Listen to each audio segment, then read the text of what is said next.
Hello there, friends. How's everybody doing today? Hope you're doing well. Yeah, I'm missing some frames here because of something that I'm doing. So hopefully this won't be too bad. So I gotta turn down this music here. Goodbye, music.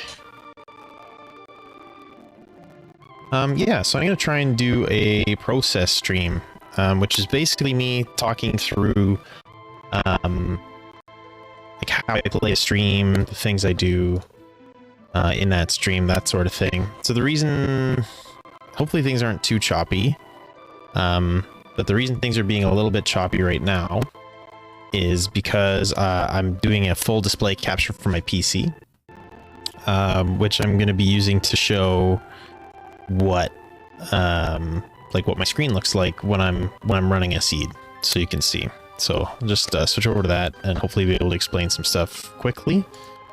So this is what I've got. On the right, I've got basically half my screen taken up with the actual game. Got my timer in the bottom left corner there. In the bottom right corner, sorry. In the bottom left, I've got my, right now I'm using it to follow the stream, but I actually have all of the rages here. Rage list. And boss weaknesses. I know most of the ones that I need to know, but it's nice to have the reference available on hand when you need it. So I always have those open. And then I have my trusty Kiel Basiago tracker up here with auto tracking on because I can't get away from that. And then I've got my notepad notes where I'm basically taking notes about things that are in shops. I'd like to do this in a better way at some point, maybe set up a little spreadsheet for it or something like that, but that's how I do it for now. So it's important to take notes. This isn't every town in the game, but 99% of the time, these are the only ones that I'm going to be visiting. So I've got it pre-populated, so I can just go in there and I'll write little short forms of things, which actually show up on my stream. So, go away. Did it go away? It will go away. Things should smooth out on stream now because I'm not sharing that screen anymore. But yeah, this better make me a better runner. No guarantees. May make you a worse runner. May make you much worse. Yeah, so you can see my little list. I've got my stream set up so that you can see my little list of shops on there. So it doesn't update quite in real time because it's actually like a shared cloud list thing. And anyway, but you'll be able to see what I'm typing and what kinds of things in shops I'm recording. I think both of your expectations are far too high for this. Okay, so before I jump into the seed, I just want to talk about general strategy, I guess. So this is a progress ×2, right? Standard flags have progress ×2. And now, in general, progress ×2, you don't need to be scared of progress ×2. Progress ×2 makes seeds pretty easy. You can pretty easily grind yourself out of trouble with a progress ×2 seed, and by mid-end game, things are pretty simple. So really what you want to try to do is get powerful enough to start taking checks, doing checks early. I should caveat this. Everything I say is how I think through the seed, not necessarily the objective right thing to do, but how I will think through the seed when I do it. So when I first start the seed, I'm going to check my party, and I'm going to look for a couple things. I'm going to look for free checks. I love free checks because they up the progression. And upping the progression, while it makes the enemies harder, increases the XP GP, which means less total fights I need to make to catch up to scaling. And one of the main things that takes time in a seed, and why it's always amazing that all the seeds kind of come together at about the same times, is because really what drives a lot... Oh no! What's the sound issue that I'm having? Can you hear me? Am I crackly? Is it a crackly mic? Sometimes the mic gets crackly.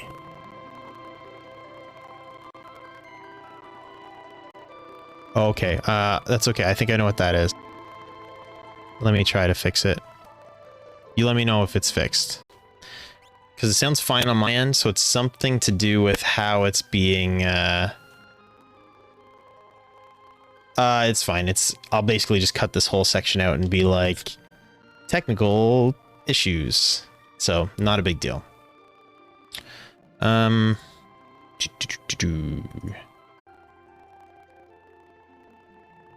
we're just gonna have to go with it.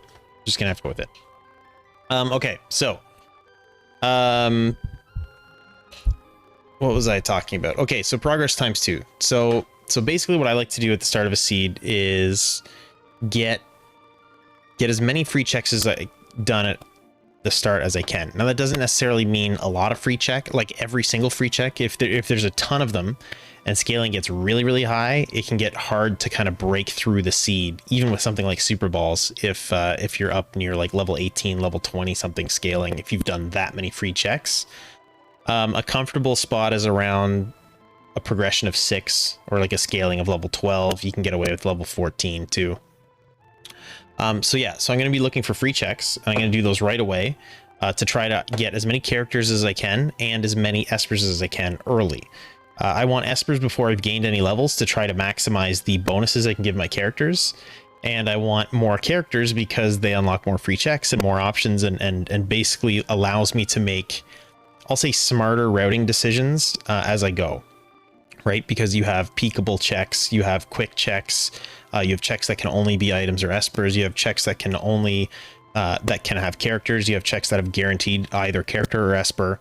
And so knowing what checks are going to yield what and which ones you can peek at are important for kind of routing your seed and understanding what the kind of the right path is, or like what the most likely good path is. The other thing I'm going to be looking for, characters starting that's going to have a check that lets me do fixed encounters. So that, you know, the memes about Burning House and Elite River, champion Jackamus Wedge, whatever his name is these days. You know, one of the things he does is he almost always hits Elite River early and nobody else does. And he wins a lot of the races he plays. It's really good to get those kind of early grind fights down. And if you can do that while doing a check, it's all the better. So, I'm looking for like my Sabins for Imperial Camp, and I'm looking for Gao for Serpent's Trench. Those ones I really like because there's no boss at the end. So it's really low risk to go through those. Otherwise, I enjoy Floating Continent. Part of why I like Floating Continent is it's only, there's 2 bosses there, but it's only 3 grind fights. And I'll get into something that I look for before I get into fighting bosses. But you fight the bosses, and then it's a multi-part check with more grinding if you want. And if you get stonewalled, you can always jump off halfway through, either before or after the second check. So I'm a really big fan of that. Burning House, not as much, because it's really difficult to kind of intentionally take the encounters. But anyway, those sorts of things.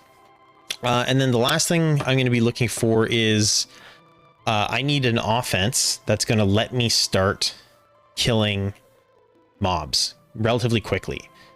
Things like slots, any kind of AoE damage, preferably non-elemental. I'm going to be looking for that early for clearing mobs. And I'm also really hoping for some kind of defense ignoring damage so that I can feel risk-free when I'm going into my first boss fights. Because those are really the riskiest fights of the seed, other than maybe the Gauntlet in the tower. So I'll talk more about it when I've actually got like characters, and we'll talk about what I want to do when I see my teammates. But that's what I'm going to do anyway. So we'll load the seed. I'm going to pause. I'll talk about who I've got, where I'm going to go because of the people I've got, and then hopefully go and actually execute those things. Okay, so here we go. 3, 2, 1, start. Okay, so right away I'm going to check my menu. I know I've got Gao. So I've got Gao, Setzer, and Terra. Okay, first thing I'm going to do, throw a Moogle Charm on somebody. I want to check the abilities. So Terra with... Okay, so I'm going to pause here. So we've got Terra with tools. Things that are going through my head. She's got good vigor and good magic power. Like, pretty good of both. Pretty high magic power. So if I can find a flash in a shop, there's my non-elemental AoE magic-based... mob clearing offense. So if I can find that, I'm set to start taking checks. I've got Gao. So there's my Serpent's Trench I already called for. So I'm basically looking at potentially a pretty quick start here, because I've got Gao and the potential for an immediately kind of mob clearing offense. She's also got natural magic, which I don't necessarily pay attention to, other than it's kind of like an additional bonus for that person. But other than that, it doesn't really influence whether or not I'm going to keep a character too much. We've got Setzer with Steel. In this flag set, I think steal chance is higher, so you've got a decent chance of stealing. So it is okay. It's not bad to know the steals of enemies, but generally Setzer's probably going to get dropped here unless I find fixed dice and maybe something to jump with. You know, his equipables otherwise aren't great. He's got pretty good vigor, so he could become a Dragoon if he can equip something worth jumping with. And his magic power is okay. So he'll make like an okay utility character maybe, but otherwise I'm not holding my breath for him.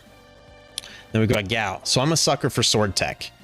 Sword Tech 1 is another one of those defense ignoring abilities. So I've got Terra, who could probably use the Drill, which is my physical defense ignoring, and she's got okay vigor, and Flash. And now I've got Gao with Sword Tech, right? So Sword Tech 1, Dispatch, also a defense ignoring physical attack.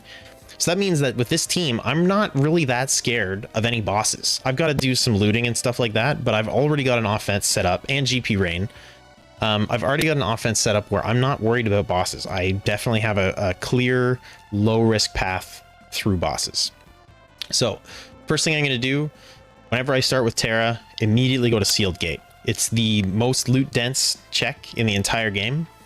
So I'll always go there first before doing anything else, because I can get another character who might point me somewhere else. You know, everybody loots South Figaro. If you can pick up Celis before you loot South Figaro, that saves you a return trip. Yeah. The only other thing I'm going to mention is it's generally a good idea to know your looting route ahead of time. So I already know baseline looting route for me, and this isn't like everybody's got a slightly different route based on their experience and preferences, but for me, it's Returners, South Figaro, World of Balance, South Figaro, World of Ruin, and then we'll see where we're at. If I need to do more, I'll check the Zens, because I'm going to want that early Esper anyway. I'm going to check maybe Thamaza. I'm generally, though, I keep my looting and shop checks pretty skimpy at the start, and I like to let my checks drive me to the looting spots. For example, I've got Setzer there. Setzer has free check in Kalingen, so I'm going to check the shops in Kalingen. Gao's Serpent Trench is going to end up in Nikia. I'm going to check Nikia World of Balance. So, okay. So that was a lot of talking, but that's where I'm at right now. So we're just going to go do some of the stuff I said I was going to do. Now, I will say one of the biggest weak points in my game is my ability to execute. Okay, so first of all, I'm talking and distracted, and I went to Albrook because that was the last thing I said. So we're just going to ignore that. And we're going to go to Sealed Gate instead. So I put the Moogle Charm on. You don't really need to save until you start flying around in the World of Ruin. I might save just because I have a history of forgetting stuff while I'm doing it. So it's a weakness of mine, and I kind of use a crutch of not say or of just saving a lot more than necessary, which unfortunately does cost me some time. Okay, so important things I picked up. Minerva. I now have elemental weakness or defense and a ribbon. Ribbon is a bit of a crutch. It can be useful in certain situations, and I'll talk about them if they come up, but I'll actually often sell a ribbon. It's a really good source of early GP. And other than, like I said, those few really specific situations, you're almost not ever using it.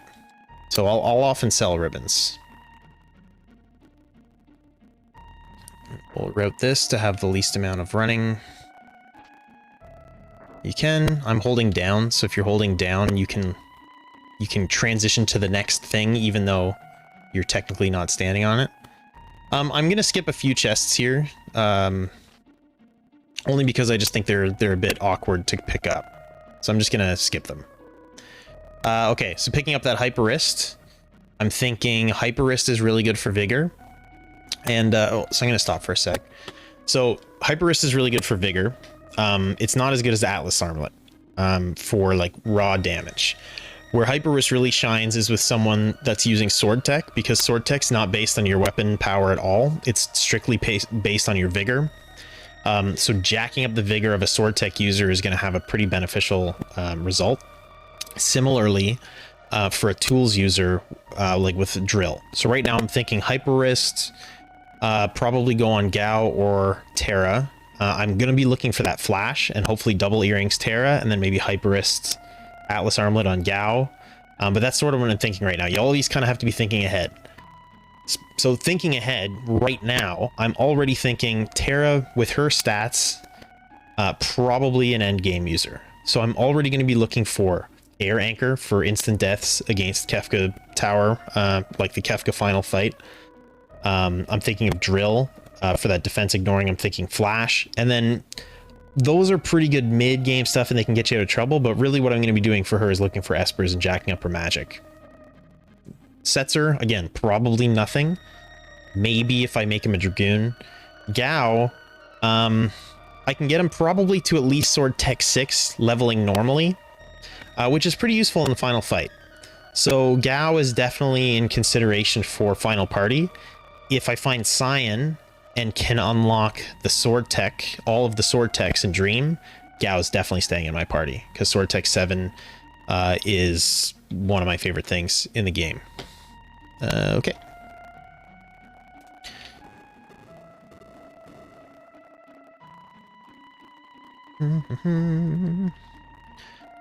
By the way, anybody watching can obviously feel free to ask any questions as we go, because I'm pausing. This isn't a real race or anything. Yeah, and then hopefully teach me some stuff too, because I definitely have flaws in my game.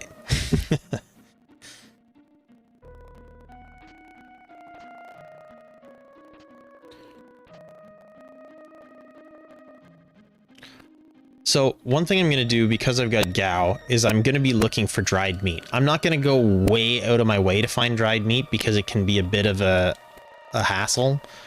But that's very likely to be the next check that I do, or the first. It's going to be the last check I do before doing fight, like battle related checks. The reason for that is if you go to the Veldt, okay, Golem. Okay, so stop. So if you go to the Veldt and you have not fought any mobs yet, the Veldt will be Lobo. You can kill Lobo very easily. It's very reliable. It will generate whatever the reward is. So if you can do the Veldt before you take any encounters at all, boss counters notwithstanding, that's the way to go. And then I'm going to basically immediately transition that into a Serpent's Trench. First, I'm going to finish off some of the free checks I want to do, and then my looting and shopping, but that's what I'm going to hope to do. If I don't find the dried meat in my kind of normal routing, I might dip Thamza, Albrook, because they have really quick item shop checks, but otherwise I'm not doing that. If you have a Warpstone, you can Warpstone out of here to save yourself a little bit of time, but yeah, I'm just going to run out.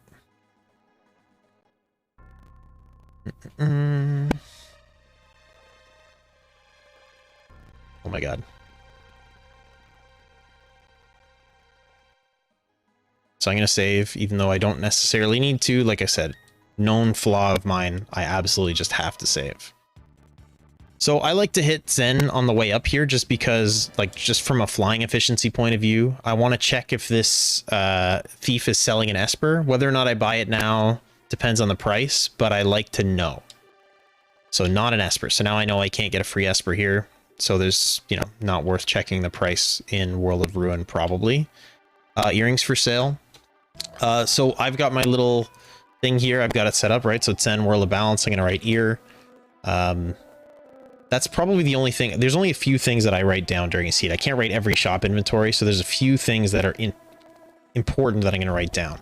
So at this point, I know I want earrings for the reasons I've already stated a bunch of times. So I'm going to buy probably 4 pair here, which is 20 grand. Money a little tight at the start of the game. That's why I'm going to sell the ribbon. Again, ribbon's kind of useful later. It's definitely useful turned into like 2 or 3 earrings now. So it's kind of risky, and a lot of people hesitate to do something like that. But sometimes selling that kind of end game stuff that's not really super useful is totally worth it early to get the stuff that you need. Definitely not selling that Minerva though. I'm gonna sell a ribbon. Let's look through here. Hawkeye, Marasme.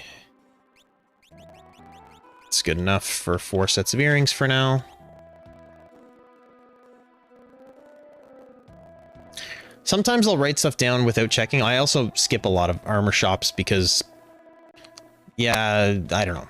Elemental shields are great, but, you know, I just skip a lot of them. It's just something I find more often than not I'm not getting something amazing from those. All right, well, there's my drill. Been looking for that. So let's talk about consumables a little bit. Consumables are incredibly important, and it's important to hit some item shops and load up on them before you get going. I like to have around 10 Phoenix Downs. I like to start with 10 potions if I have the money, because early game healing, they're basically full heals. Dried meat also works really well.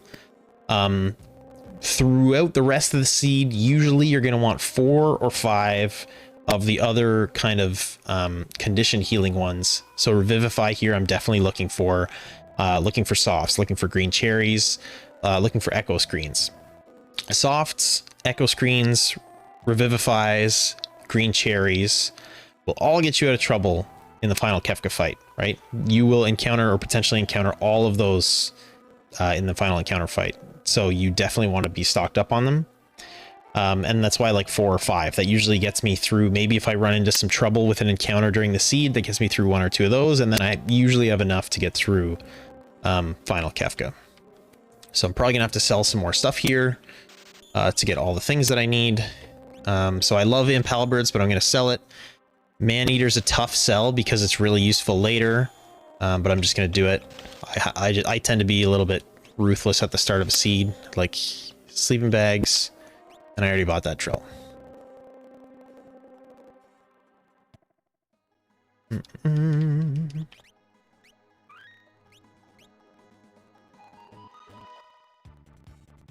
We'll go do South Figaro, World of Balance. I have a tough time not doing South Figaro, World of Balance, because literally everyone else does. And so you can skip it and potentially save yourself a ton of time. One thing I've already messed up a little bit is I wanted to go to Kalingen before I did this. I'm still going to do that though, because I'm going to double dip in World of Ruin. So it's not the end of the world. I'm probably just not going to go into the basement yet. I'll wait till I'm in the World of Ruin to do that. Okay, Economizer. I don't want to buy that right now. It's pretty situational in its usefulness. You need to have a magic user. Hero Ring's great, but I am going to write down Economizer for sure.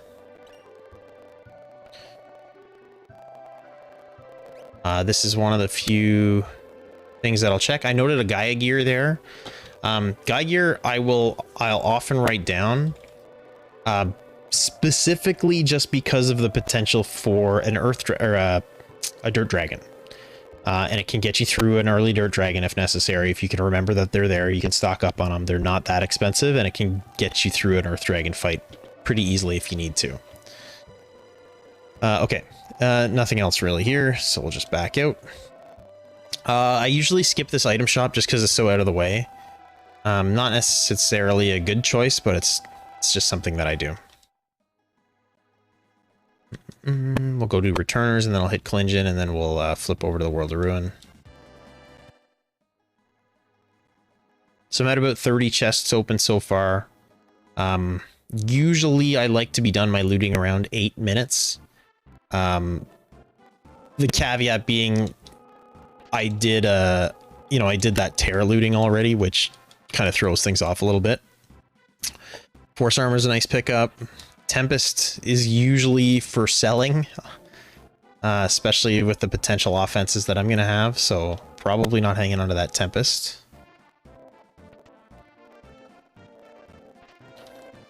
Age of Shield, I'm probably not going to sell unless I run into, like, Valiant Knives or Ragnaroks or something like that, and then, yeah, I'll sell it for something insane like that, but otherwise that's, you know, end game stuff. Sniper. Sniper's a potentially good weapon. Okay, so a couple other things here. I'm not going to buy auto crossbow. I did mention I like to buy tools and AoE and all that kind of stuff. Auto crossbow is generally just not worth it. I don't have a thrower yet, but there are shurikens here. They're so cheap that I always pick up 20 or 30. That way, if I pick up a thrower later, even if I haven't stocked up for them or I'm not ready for them fully yet, they've at least got some shurikens to start doing some defense bypassing decent damage. So I'm always going to pick up 20 to 30 of those. Go 20. I like to have a couple tents just for both end game and sometimes you just need like an emergency heal somewhere in the seed. I've recently cut Narsh out of my initial routing. I still don't know if that's a good idea or not. The thought is that I find I very often need to go back. Like I've got a Terra seed here, so I'm definitely going to go back there for Welk at some point. I mentioned that I like routing cities into my checks. And so I know I'm going to hit Narsh later anyway.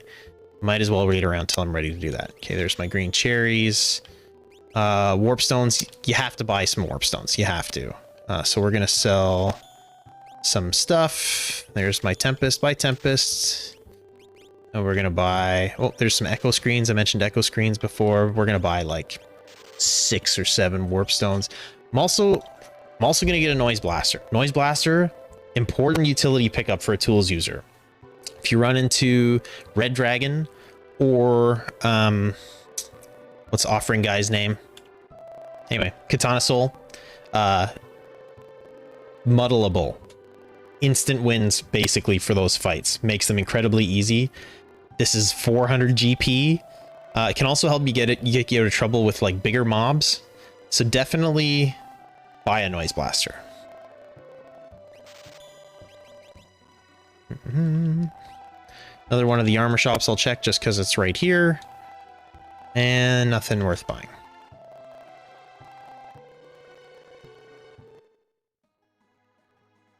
Alright, so I'm going to save. Now we're going to go hit World of Ruin. And I'm starting to consider whether I feel strong enough to do Gao's check, or whether I want to do a little bit more looting. We'll see how South Figaro treats me. It's pretty low risk. Worst case, I can run from every fight. But we'll see what I pick up here. Another ribbon. Atma weapon, that's nice. Thornlet, remedy. Probably sell the Thornlet if I need to. More earrings. There's my offering. So, I've got an Atma weapon. Bam, there's an offering. Seems like a no-brainer. So I'm definitely writing it down. Another thing that's important here is a True Knight. True Knight can get you out of a lot of trouble in a seed, especially for a Valiant Knife user that you want to keep at low health. So I'm probably not going to buy the offering right now because the only thing I actually have to pair it with is the Atma weapon, and Atma weapon is not really that useful till I'm like level 30. So this is one of those write it down, come back and get it later situations. Yeah, I might run into a situation where I find a Valiant Knife later and I'd love to be able to use it right away or something. But realistically, for South Figaro World of Ruin, the relic shop is like right near the entrance. This is not a long trip to come pick this up later. And 65k at this point in the game is incredibly valuable. I have lots of other stuff I want to buy. So I'm going to leave it here for now, but I'm definitely going to write it down.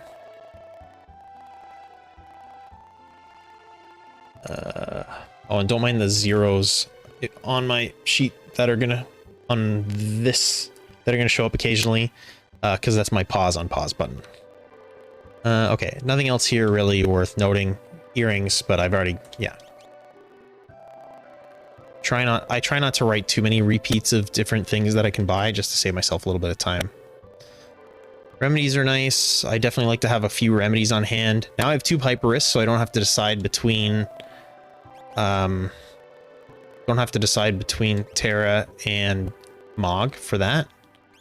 Nothing really there worth getting. So I will hit the item shop up in South Figaro World of Ruin because you can do the basement in reverse, or you can just exit out the side here. Okay, so Debilitator is pretty expensive, but it can also get you out of a lot of trouble. If you're fighting something and you have like 1 or 2 level 2 magic spells that you learned from shields or something like that, you can definitely use Debilitator to get yourself out of trouble. So I'm going to sell some stuff to get it. It's worth it for me. Otherwise, I'm not getting anything else here.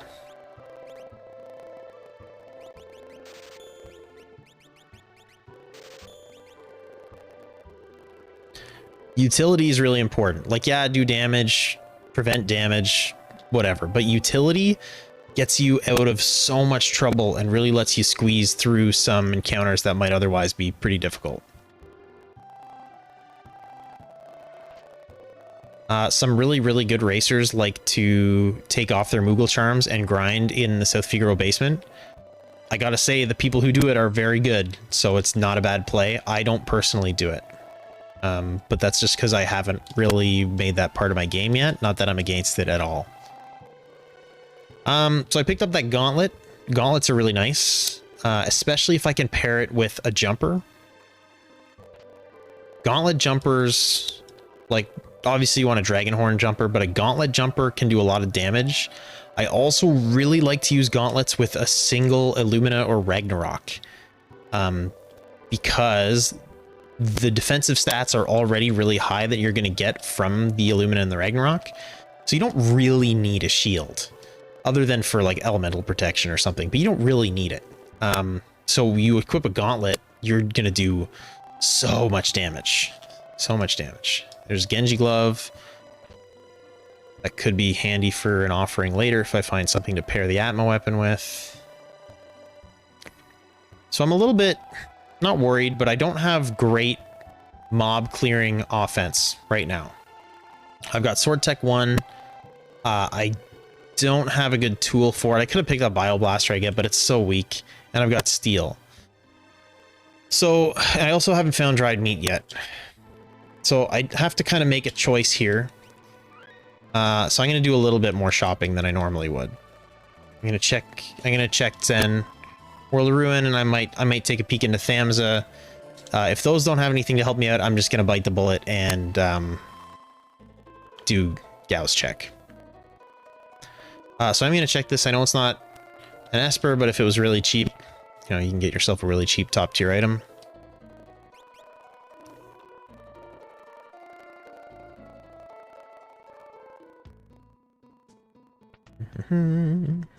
Yeah, Flash would be really nice.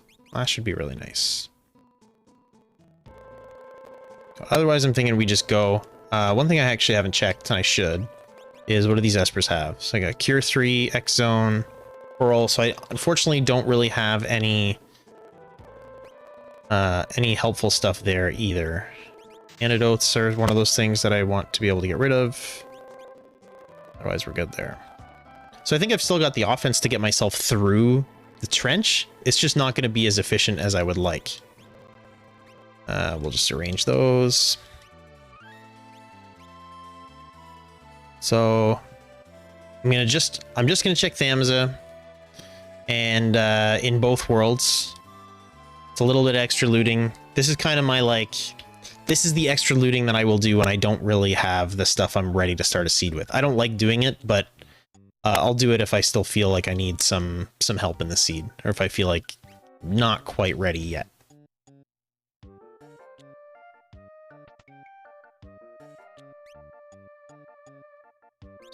Like to buy a couple remedies, like I said before. Bam has got some looting. Chainsaw, that can be handy as a tool. Unreliable though, unreliable, but can be handy. Okay, not seeing anything here. Really hoping for that dried meat. So we're gonna, no, Ice Shield's good pickup. That's nice. One of the reasons it's nice too is I can break that. Don't be afraid to break elemental shields.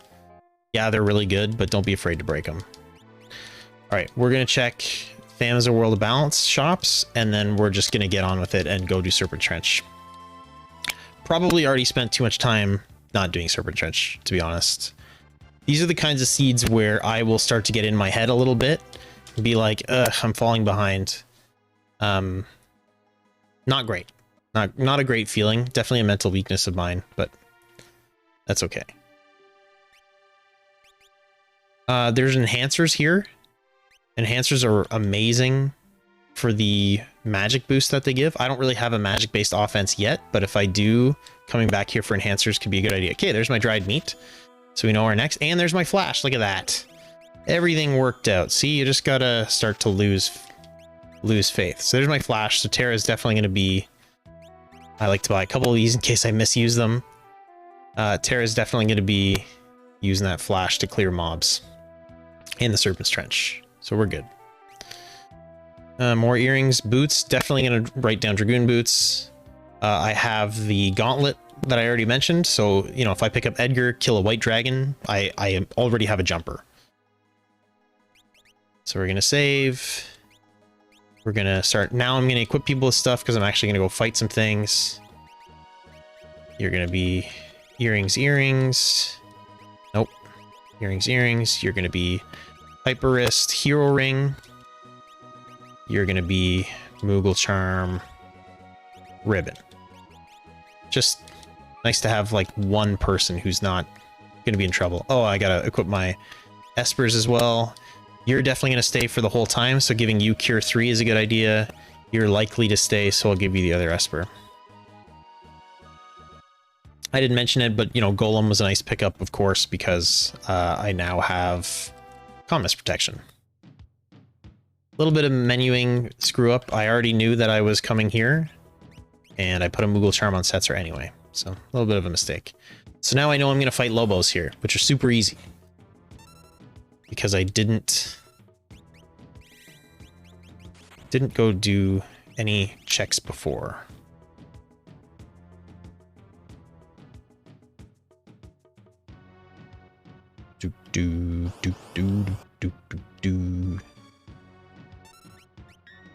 Excuse me, Lobo.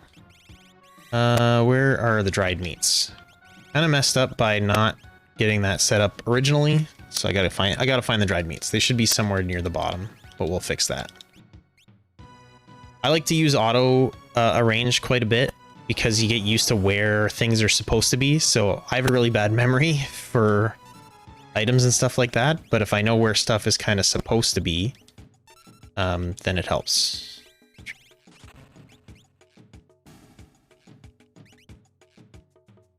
I also have my cursor set to memory, so the fact that I picked it before that ghost spawned meant I would already have it selected.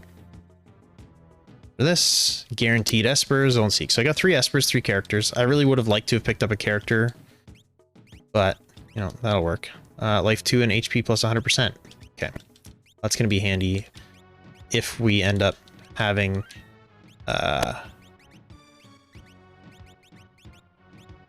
either for an Atma weapon user with that offering later, or if we find a Valiant Knife and a Valiant Knife user, that HP plus 100% will be really useful. And Life 2 is always a nice pickup.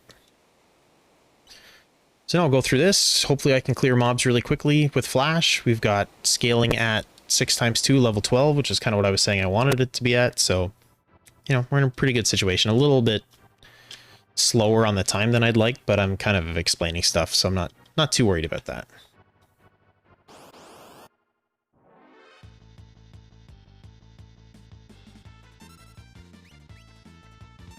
I could probably use GP Rain here, actually.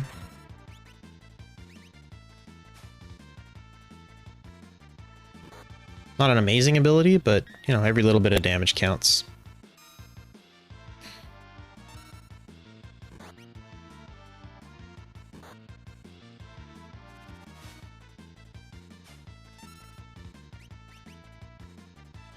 So the first fight's definitely going to take the longest. That's okay. To be expected.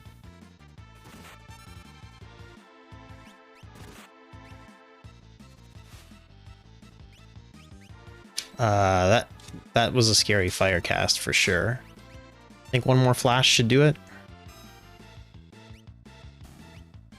There you go. 3,300 experience. I've got Cure 3, X Zone. I'm in good shape. At this point, because I've got really low health, the next encounter could be really scary. If it is, I'll just Warp Stone away. because going right here, I'll get a chance to rejig my espers and stuff if necessary. Okay, not super scary. I am gonna use a potion just to be on the safe side, but not super scary.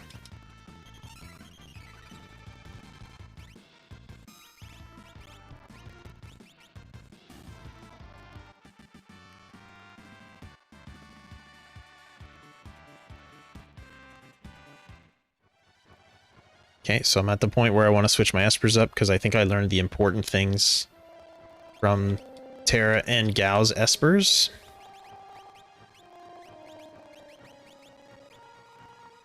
And we're going to use some of those potions to quickly heal everybody up, and then we'll do some more. So I'm already at level 12. So now I'm already at scaling. So any extra fights I take here are going to get me ahead, which means now I'm not going to be scared of boss fights moving forward. I've got some non-elemental defense piercing offense. I'm going to be a higher level than whatever boss I'm fighting. I don't think these give me experience, but we'll just double check.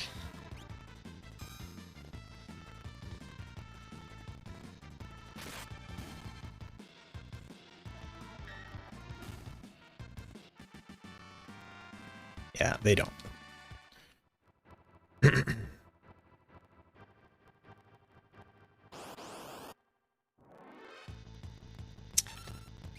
Okay, this is a tough encounter, but I'm just gonna try it.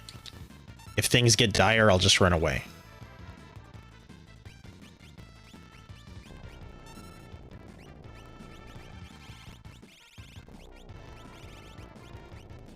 Okay.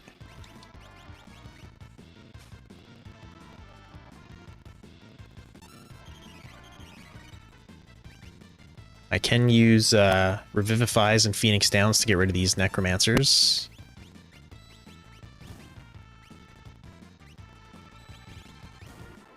Okay. Excuse me, now we just have the Trickster. There we go. Okay, so that was kind of a dicey one, but really good experience. So that's why I pushed through. Takes a little longer, but worth it. I want to shuffle that Ice Shield around. I just saw somebody learned Ice too. I think it was Setzer, so we're going to want to put that on Terra. I also went left there on the second choice. It takes way too long to get the second chest in Serpent's Trench, and I'm actually looking... I want the fights, right? That's the value of the check. Okay, pretty good stuff there. Not going to do that yet. We're going to move the Ice Shield around. And now that I'm here, I'm going to check Nikia, or Nikia. I say Nikia because it's got shops, and IKEA is a shop, so... Nikia. Alright, Atlas Armlets. I already mentioned that I wanted those, so we'll buy a few of those because they're very valuable. One of them's going on potentially Gao, and I might get rid of that hero ring. Might be useful for somebody else later. I'm going to buy that enhancer I was talking about earlier and give that to Terra. Still not great stuff in the item shops. Yeah, so now I feel like I can probably take boss fights. So I think now is the time for me to hit up Narsh. We're gonna go do Kefka Narsh.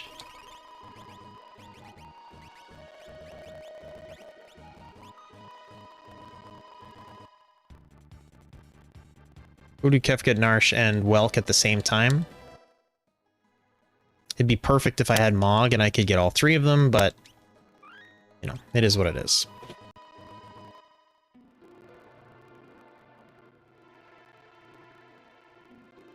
At this point, I've already got 63 chests open, but I don't really have, like, a killer offense, so I'm going to keep looting for now. If I already basically had my endgame stuff, like Ragnaroks and, you know, really good luck looting ahead of time. Okay, 2 Minervas now, that's nice. I'd consider stopping looting at this many chests, but realistically, looting is probably still a good at this stage, given what I have.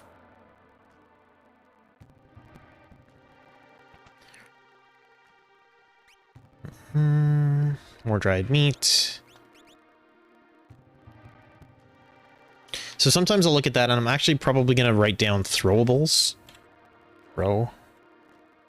I can't remember exactly every skein that's available there. I just saw that Cyan was available for the Umaro check. I'm not going to remember every single scheme, whatever that's in the shops. But, yeah. I just write throwable. So if I do get a throw character, I know I can come back here and check. I intentionally didn't check the weapon shop and the relic shop. I'll check those on the way down, so I'm not trying to reduce some of the backtracking. How goes it going? It's going okay so far. Oh, there's our Umaro. So we know Umaro leads to Cyan. Okay, so strategy stuff, right? We know Umaro leads to Cyan. We know we have a sword tech user. We're definitely going to plan to take them to the end now. We're going to get Umaro here. If we feel comfortable enough with our levels, we're going to go do that right away. The reason we're going to do it right away is because that's going to give Terra full, or Gao full sword techs immediately. And I'm going to be able to get through bosses and checks much faster, getting that advantage early. So really nice to see Umaro here. Also, coming to Kefka Narsh with only 3 characters is a little bit dicey, but we already know Setzer is basically useless. So we'll just set him aside. It's not a huge problem.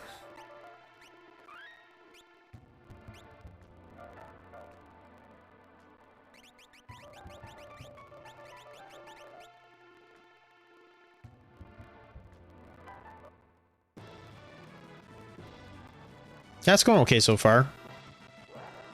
I don't usually talk this much. Still rambling, so it's a learning experience for me, for sure. But hopefully I've said some useful things. Okay, oh, I can't pause this. I'm going to do line skip. There are some... I'll just do this. I'm going to do line skip here. There's different ways to do it. What I'm going to do is I'm going to go position myself after the soldier walks past me, like 2 to 3 spaces in front of the line. And I'm going to be watching the guy running left to right. When he hits the 3rd soldier from the left, that's when I'm going to go. And if I time right, I'll get through. I'm a little bit in my head because I've missed it a couple times lately, which is not usual for me. So I might miss it here because I'm psyching myself out. But that's generally the strategy to do it. Some people have slightly different timing where they'll start closer and run at a different period, but that'll pretty much get you there. Whoop.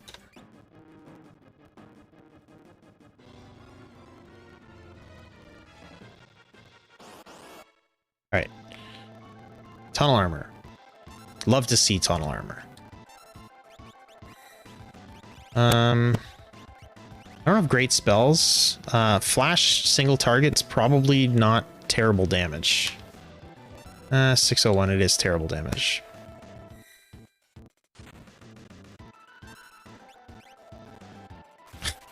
Part of me wants to break a shield here. Still better than that. I'm gonna heal him up. So I think I'll just keep using flash. It's not ideal, but we just need to get through this. I could use a debilitator and hope for something else. But yeah, we'll get through this.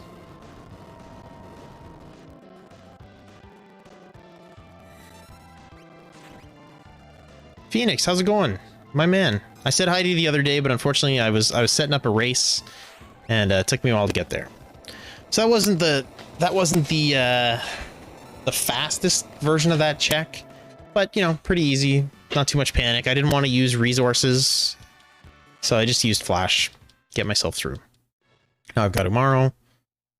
How was the race? It was good. It was good. I ended up winning, which is always a nice feeling. But yeah, it went pretty well. We're going to equip Umaro up with nothing. We're going to give him one of those Atlas armlets and Hyper Wrist so he can do lots of damage, and he's going to sit in the front row and smash stuff. Back in Portugal, was in Boston. Yeah, I remember you were saying you're in Boston, New York City. And you were loving the food, which I can't argue with at all. Yeah, that's great though, man. Glad to hear you're back in Portugal all safe back home.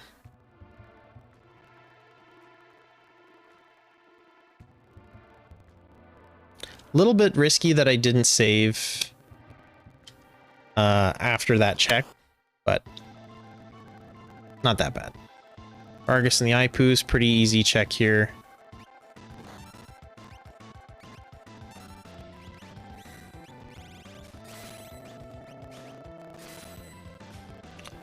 I'm just gonna kind of do...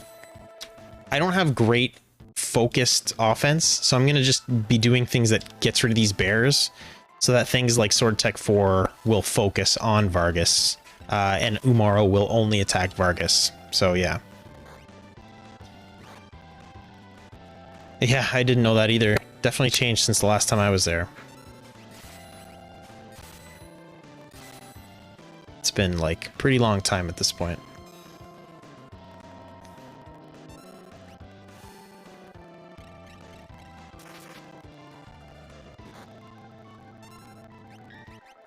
Alright, so I will say I'm not thrilled with the pace of the encounter so far.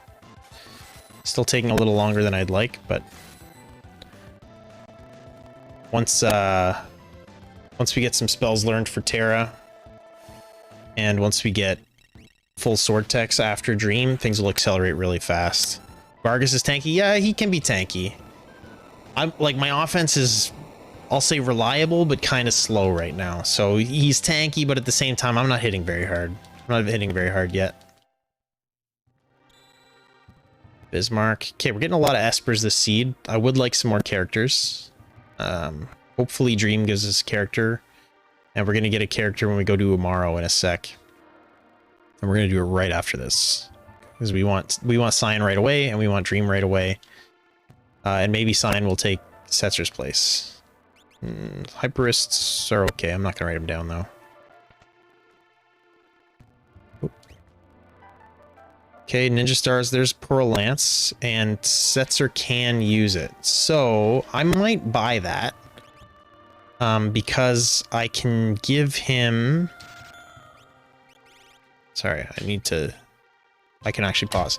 So I'm going to buy that, because Setzer can use it. I talked really early about maybe turning him into a jumper. I've got a Gauntlet, and I know Dragoon Boots are for sale. I actually forgot to write them down, so I kind of forget, but I'm pretty sure it was Tham is a World of Balance. So I'm actually going to turn him into a Dragoon for now. He's got really good Vigor. And then worst case, somebody else comes along with decent equipables, I can swap him out if necessary.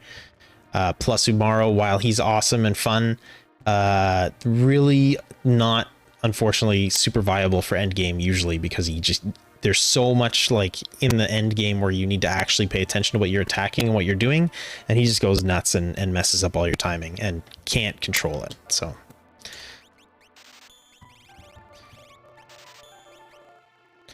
40k, that's pretty expensive, but I'm sure we can get there.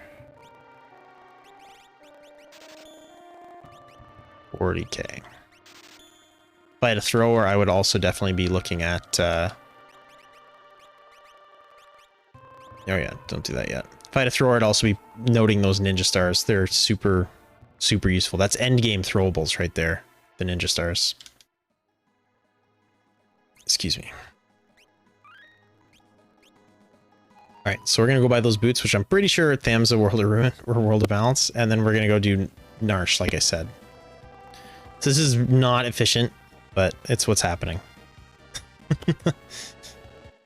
Bad flying, right? That was like, this is going to be like 30 seconds to a minute of flying and buying, so don't do something like this unless you think it'll improve your offense enough to actually get the time back.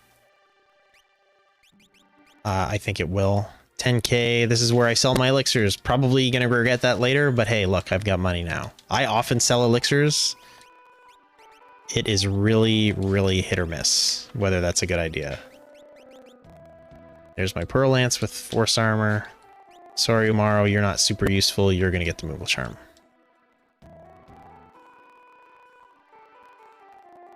Drew, how's it going, my man?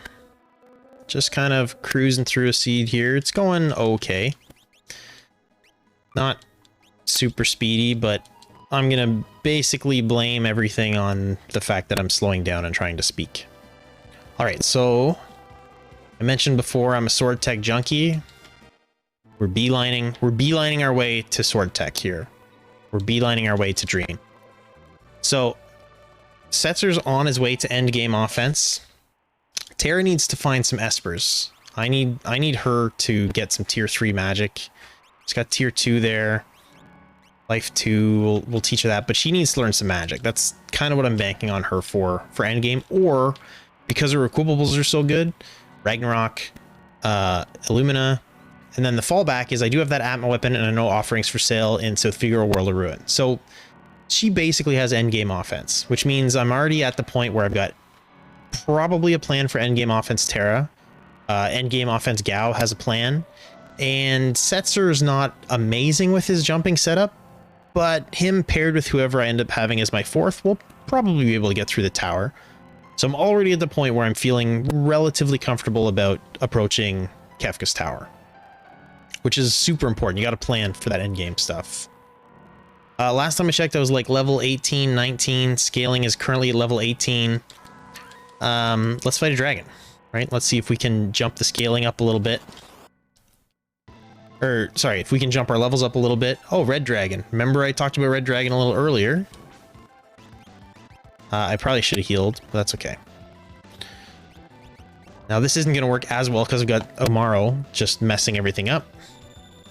Thank you for the explanation. It was great. Yeah, no problem. No problem. That's what I'm trying to do that this seed. So we're just going to keep noise blastering with you. Preferably right after Omaro goes. Get some sword techs going.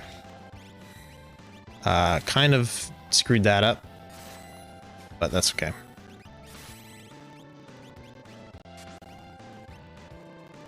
Yeah, kind of screwed that up, and now Gao's dead because yeah, really took away the the noise blaster that I said. I also jumped away, which is also taking away the noise blaster that I set up, so I'm kind of playing dumb.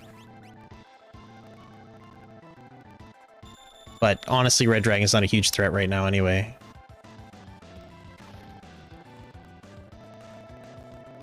He's just got to stop attacking Gao. He's apparently a huge threat to Gao. That's it. Just a huge threat to Gao.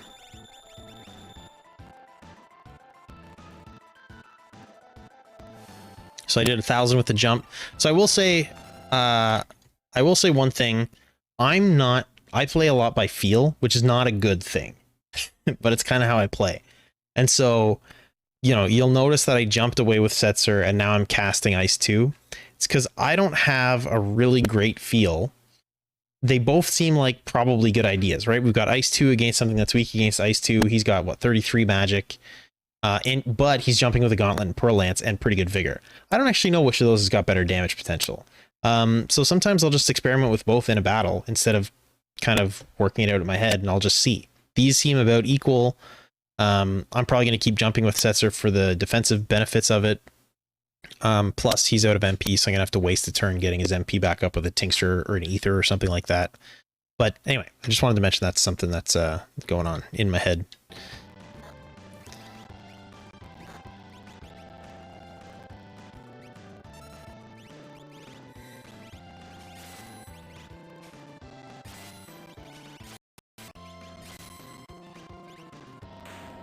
And there we go.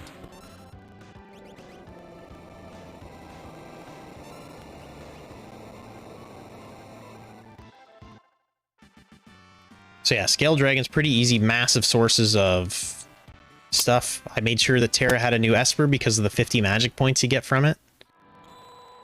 And there's another ammo weapon, so that's good, because I have a Genji Glove and offerings available. So I find somebody else who can use Atma weapons. I feel like double wielding with Terra with Atma weapons might be a little bit hard because she's wearing a Minerva.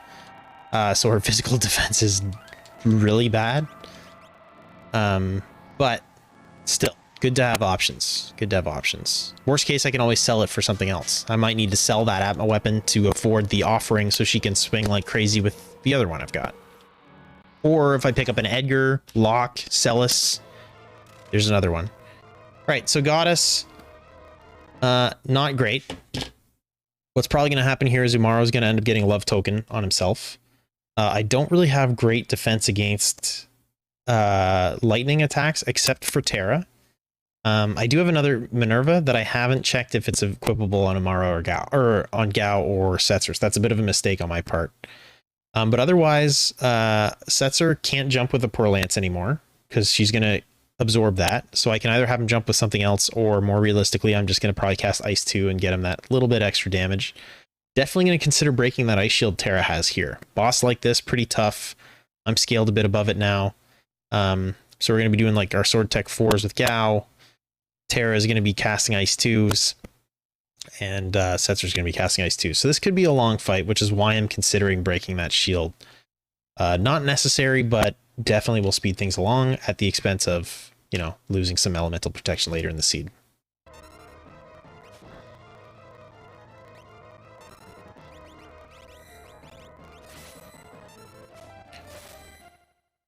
I'll also say I've got Zone Seek on Setzer. Don't sleep on Esper summons, right? Zone Seek gives you Shell and Safe. If I get in trouble in this seed, I can absolutely pop that off, and it's going to significantly increase my survivability. So don't forget about your Espers. They can really get you out of a jam. Also, if I was really in a jam, I could theoretically use the debilitator on... I'm not going to do this, but I could use the debilitator on Goddess, and you can actually take her Pearl Absorption and turn it into a Pearl Weakness.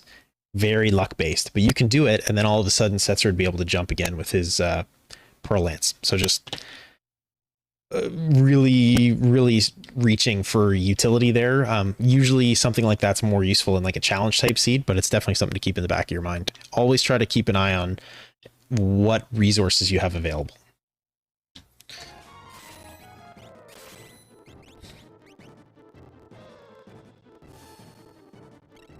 It's also good that I fought that dragon and got some levels. Because those are really going to help me do some damage with the pretty mediocre offense I have right now. He's really just got ice too, eh?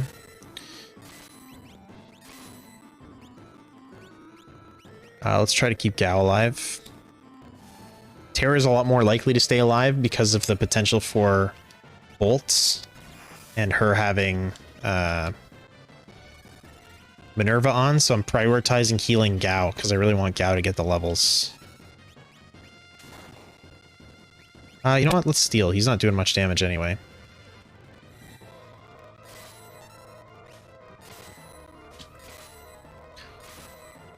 So I didn't talk about weight tricking. It's probably been talked about in every one of these things, but I'll talk about it a little bit. You'll notice I'm not great at it.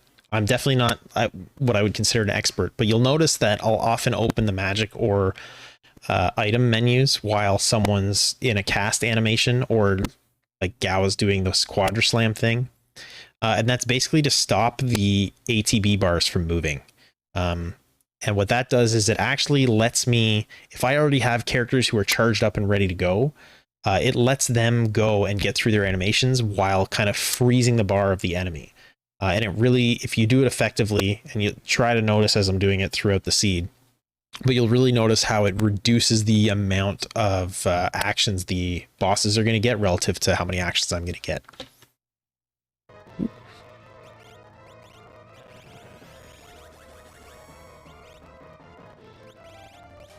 Okay, we're going to try to keep Gao alive. Got my Minerva. It's pretty sweet. I'm definitely sacrificing a little bit of damage from Terra to keep Gao alive here, but I think Gao is like end game useful right now, right? So I really want him to live. Okay, sweet. I really want him to live because I really want him to get the levels. I think overall I will save time with him being higher levels from this fight, which is a ton of experience, as opposed to letting him die.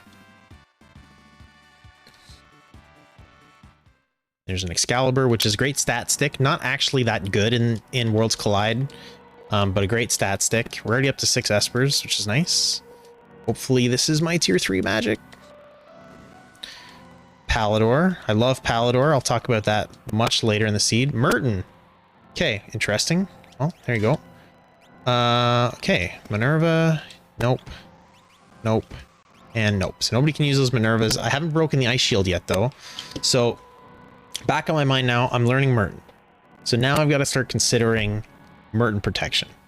I haven't found any for sale in shops yet, but I didn't really check a lot of shops. So things I'm looking for: Blizzard Orbs, Rage Rings, any of the elemental shields, Minervas, red jackets.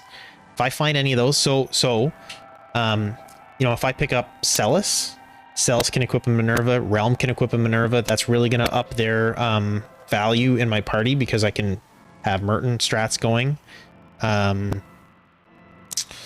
If I run into a Poltergeist, and I still have Setzer in my team, you best believe I'm going to be trying to steal a red jacket. Yeah, so just trying to keep those Merton strats in my mind now. They're always kind of there. You always kind of want to hold on to that elemental absorption type stuff for Merton. But now that it's available, I'm like, for me personally, I'm not going to actively hunt for it, but I'm definitely going to be keeping my eye open for relevant stuff. So anyway, just something to be aware of when Merton's on the table, because it's such a powerful thing. I also have a jumper, so technically I only need protection for 3 party members, and you can time it. If you get good with the timing, you can time it so that you cast Merton and then you use the jump command before the cast occurs. I actually want to equip that on somebody. Actually, no, I don't. Sorry, but you can use the jump command before the cast occurs, and the jump will happen before the cast, and then the cast will immediately happen after. It takes a little bit of practice, but you can really reliably do that. All right, so this will be Cyan. Cyan opens up lots of nice checks. His equipables are kind of bad, so unless he has a really good physical ability, he's going to have bad magic stats. I don't know. He's probably not going to be very useful to my party. Bolt would be nice. I don't really have any bolt, so we'll just consider continue to attack. Tempted to start casting Pearl. Really slow, but the damage will be a lot nicer than that, so I'm gonna cast it. Shaboing. Such a long cast though, but you know, we'll wait trick. We'll sword tech. One of the reasons I love Sword Tech 2, I'm not using it yet, but now I have Sword Tech 5 with Gao, so Gao can heal himself at any point. So Gao is great.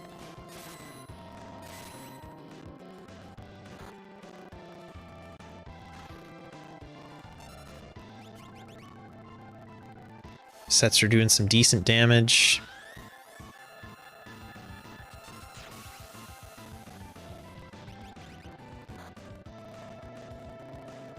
Jump always happens next, so getting used to timing the jumps properly is definitely something you want to try to factor in.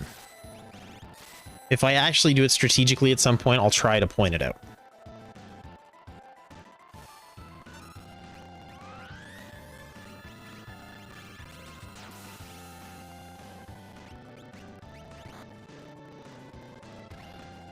Yeah, that Pearl cast is really long, but that damage is significant, so I'm pretty sure it's worth it.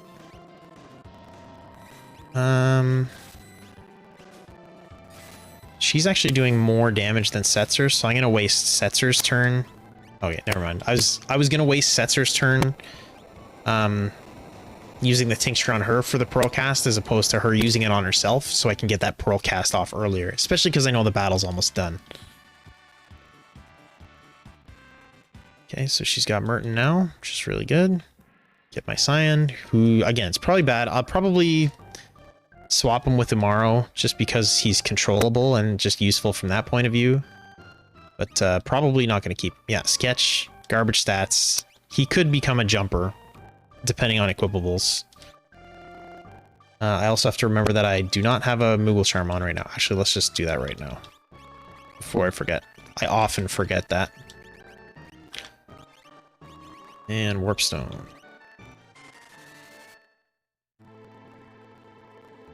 Save, because I have to save right away.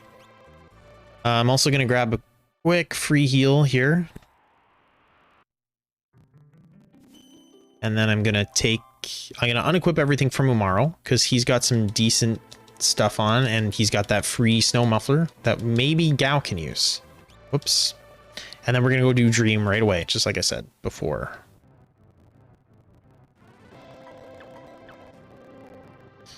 Equip. Snow Muffler. Give you the scraps. Give you an Esper just for the sake of having an Esper. Life 2 is probably the most useful thing you could do with magic with your garbage stats. Not just yet. Oh, whatever. I have to remember to give Cyan another, what do you call it? Another relic. So I'm going to give him something like... did I sell running shoes? Okay, so it doesn't really matter. I'm just going to give him ribbon. The reason I'm going to give him ribbon is because he's not really going to be doing any damage. So the most useful thing he can do is not get, like, muddled or petrified or something and stay alive, so he can use Phoenix Downs and get other people back to life. That's pretty much the most useful thing Cyan can do. But really, I'm hoping for a much better character to show up at any time. Force Shield, very nice pickup. So Force Shield and Force Armor, I can basically make somebody completely immune to, like, any magic. Not exactly, but just about. Okay, I should probably talk about the path a little bit here. I'm not going to explain the whole maze in general, but this check, if you already have the levels and you're not too worried about scaling outpacing you, which in a ×2 progression seed with dragons available that are scaled, it never should. Cyan's Dream is one of the best checks you can do. Even without the sword tech bonus, it's 3 rewards. They come fairly quickly. You only have to fight 2 bosses, and the middle reward is guaranteed to be character and Esper. So it's almost always worth doing this check. But leaving it too long can be a problem, because then you might overdo it on your requirements, right? You might end up with like 10 Espers or 11 Espers, not quite enough for skip.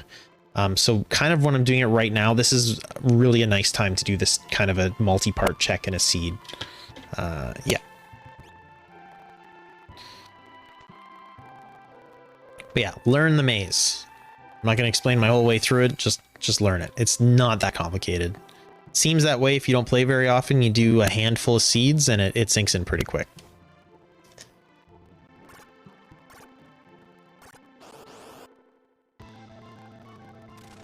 Okay, I've got Ice 2 casters, so I'm not super worried here. Actually going to switch them. So okay. I've got Gao with Sword Tech, and he's at the bottom of the order. And so that means he goes first. Sword Tech charging continues moving the ATB bar, which means it's very likely that while that's charging, these bomblets are going to get to go. And everybody else is just going to be kind of sitting there. So I'm going to switch it away. I'm going to go to Terra and Setzer, and I'm going to queue some stuff up for them to do. Probably going to cast Ice and on everything to get rid of the bomblets. Just so they're gone. It's safer. Plus, it allows Gao's Quadra Slam now to all target the Flame Eater. Yeah, just something like minor thing, but just something to keep in mind.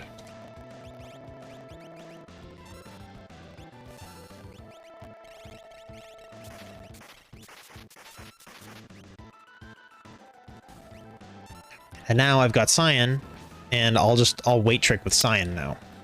Because he's not going to be doing anything useful anyway, so I might as well just keep him there for weight tricking purposes. Counters are a little bit annoying. I sort of weight tricked myself there by weight tricking with Cyan while the enemy was casting, so that was a bit of a mistake, but...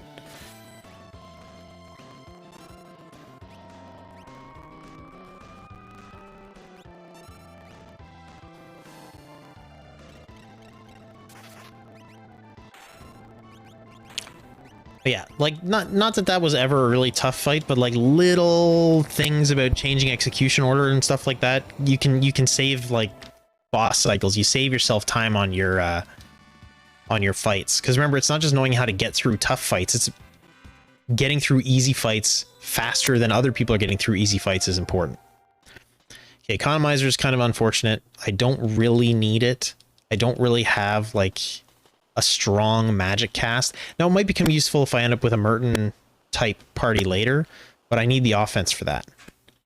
I know this is not a character, because that didn't show a character, so now I need to start thinking about what my next check is going to be.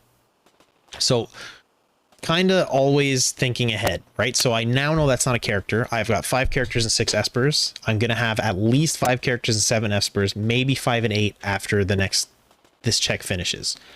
That means I only need one more Esper and one more character after this check. So you got to start thinking, what am I going to do after this check? So I've got a few options. Elite River is probably not a great play at the end of the seed right now. The only way I would do Elite River right now is if the seed was a bit of a troll, and that was literally the only progression. Zozo's a potential, but it's kind of long. Funbaba is a good check if, in my opinion, you have better offense than I do. I don't feel great at this particular stage about going after a boss with only two enemy or two party members. I could probably do it, but I think it would be time consuming. The next three checks are my most likely next options. So I've got Setzer with Daryl's Tomb. While you do have to run through the whole thing and do the puzzle, you get to peek at what the reward is before you take the fight. So you can always reset out of it if it's some item that is really not worth taking a fight over, to definitely save yourself basically the time of that battle. You've got Doma Castle, World of Balance, which is peekable. Peekable before you take the check, kind of a similar situation to Daryl's Tomb, except it's really fast. It's like instant. So again, you save before you go in, you can reset it right away, so I'll know if it's a character. I won't know if it's an Esper item, but I'll know if it's a character right away. And then Zozo, Mount Zozo is a free check with a dragon on the way. I might take the dragon fight. I level 30 right now. I could use some more levels, and I might only have one or two more boss fights before Kefka's Tower. So dragon fight's not a horrible idea. I've got warp stones. So I think what I'll probably do is I'll do Zozo first, because I can't peek that. And at the end of this check, I'm going to need at least one Esper and one character. So that allows me to go up. It's total wild card. What's going to be there? Can't peek it, but I need progression regardless. So that'll give me hopefully either the character or the Esper if it's not dead. And then I can use the peekable checks to get either the character or the Esper I need next. If it's a character, I'm definitely going to peek the two things that I talked about, and then I will honestly consider Funbaba because it's peekable check.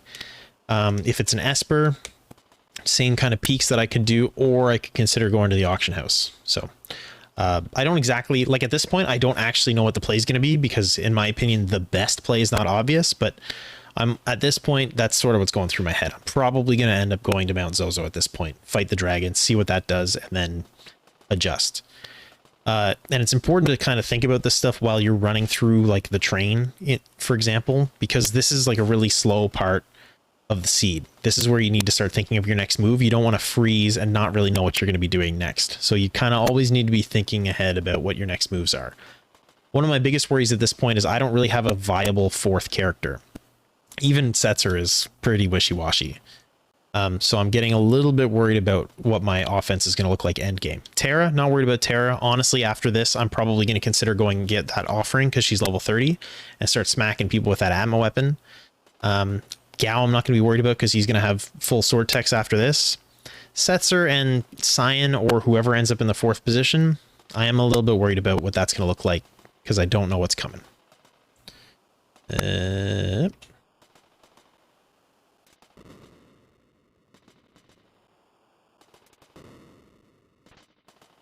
probably don't need to loot anymore, but I still am. It's probably more of a bad habit than anything, but in the back of my mind, I'm thinking, technically, I want that Merton protection. A dragon horn for a jumper would be nice. I could use an Illumina, Ragnarok. There's still stuff worth looting for, but I technically probably don't need to and should just go through and not loot anymore and just start planning to take Kefka with the offense that I have. I'm not going to do that. I'm going to continue looting, but the rational part of my brain says I should probably stop.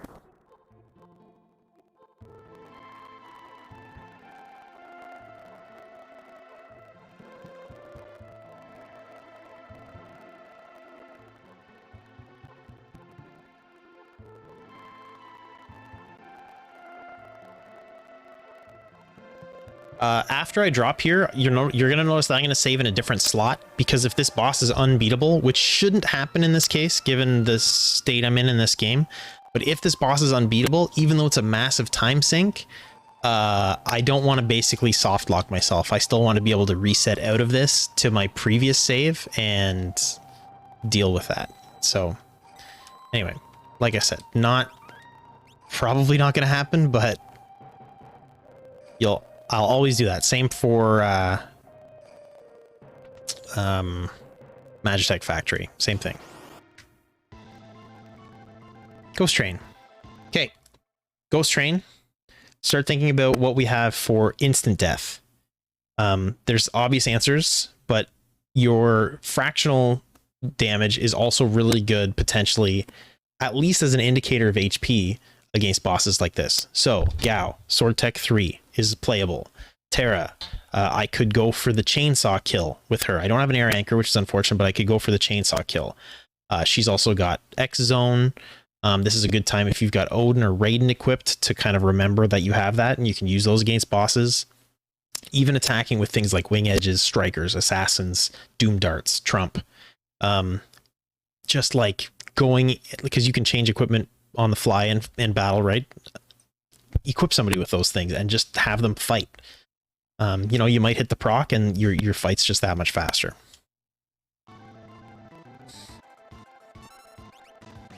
Oops, not GP Rain though.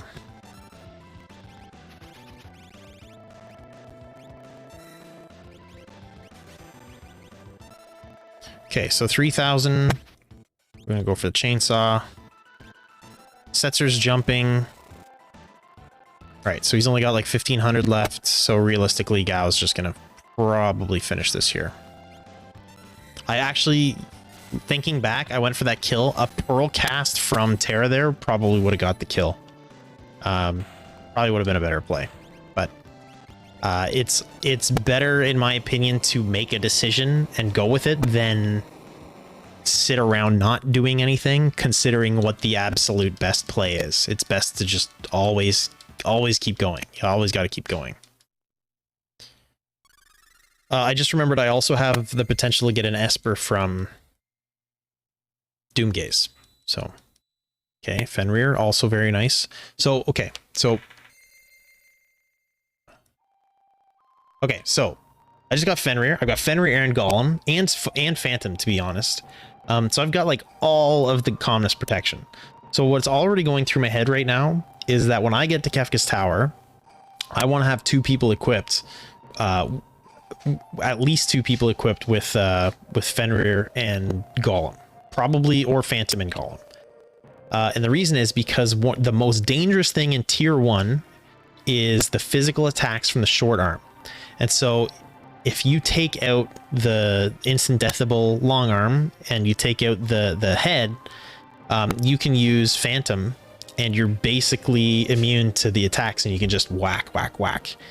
I love doing that because I'm really scared of that thing. Similarly, on tier 2, you can save yourself from 10 hits. Fenrir's pretty good, but there's a 25% chance every time you dodge an attack with image that the image goes away. So it's not fallible for those for those kind of repeatingly getting hit situations like tiers 1 and 2. It's great for tier 3 calmness protection because you only have to dodge one.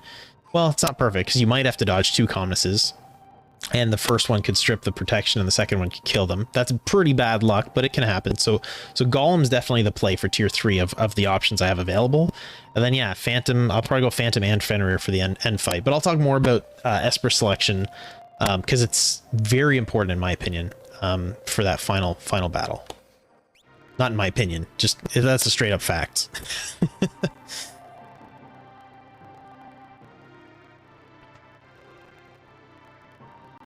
Okay, really love seeing that Esper there. So now I'm 5'8", in pretty good shape. Kieran's got Maj Pow +2, which is nice. Fenrir is HP plus 30% and Doom. That's nice. I'm gonna give Terra the Maj Pow +2.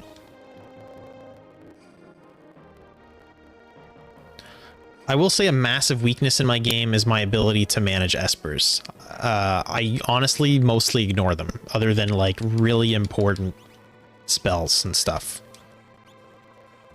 Okay, looking for a character. The only reason I'm not taking what's in the sky right away is because if this is an Esper, that's just an encounter I don't need to take. Make sure I have 1,000 GP. Yes, save.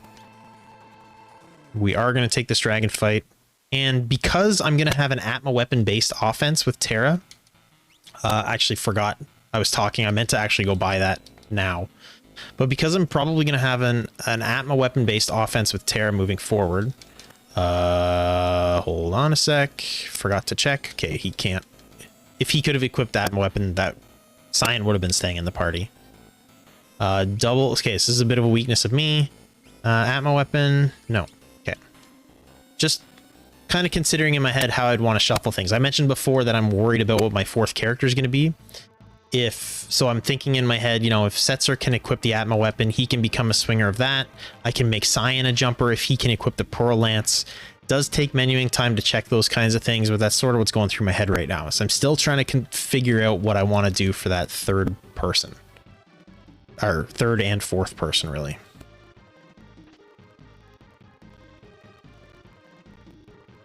Stunner, not super useful, but can really get you out of a pinch in a Poltergeist fight.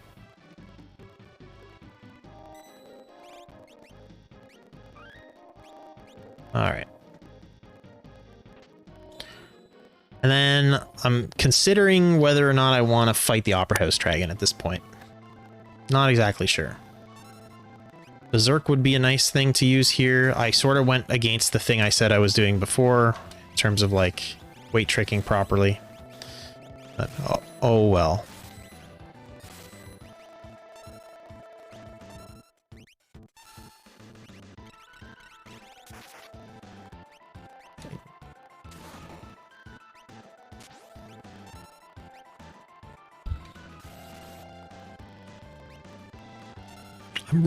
I'm really having a tough time caring about Cyan. I'm not gonna lie. I think I'm just gonna leave him on the ground.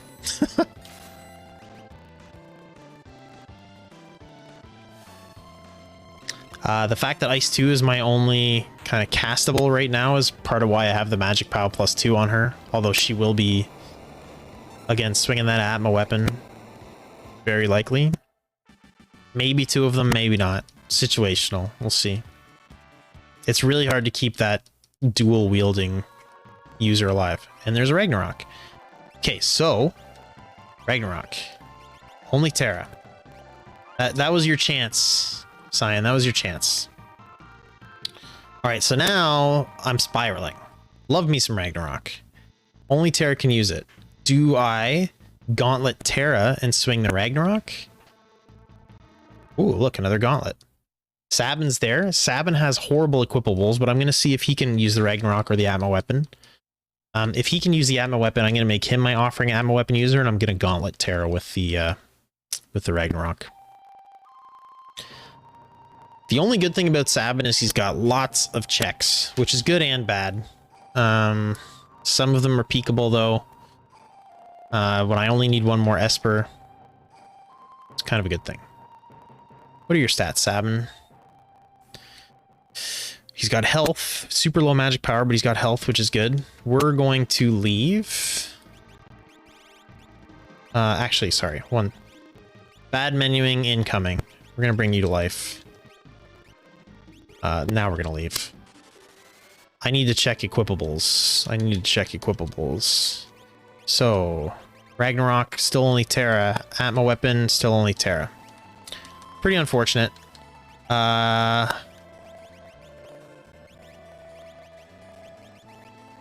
Sabin can use the Pearl Lance, though, and become a jumper.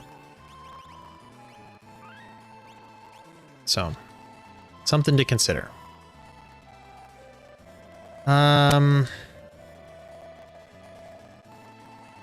Yeah, I'm gonna fight a dragon. I'm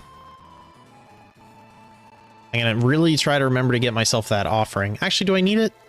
Do I really want that? If nobody else can use the Atma weapon. These are the things that keep me awake. These are the things. This is probably one of my biggest weaknesses. I have two perfectly viable endgame offenses with different pros and cons to each. Which one do I pick? I don't know. Probably not the right one. Dirt Dragon. Bye, Cyan. Well, I don't think I have Sleep available. I do have Float, though. So let's just do that. Did she learn Sleep? The reason I'm checking is because she's got that natural magic, so Okay, I definitely can still do this with her though for now. Jump. Cyan, you just chill.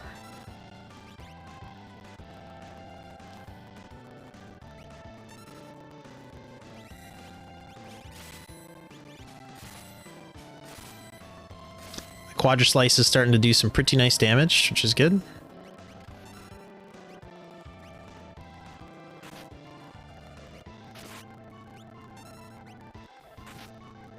Everybody's still okay for now. Might do a Cure 3 with Terra next.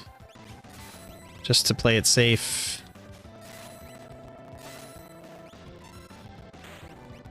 Okay. 55 minutes. Hopefully we get our next Esper.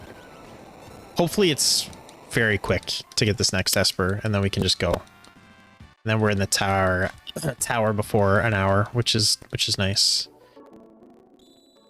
Force armor.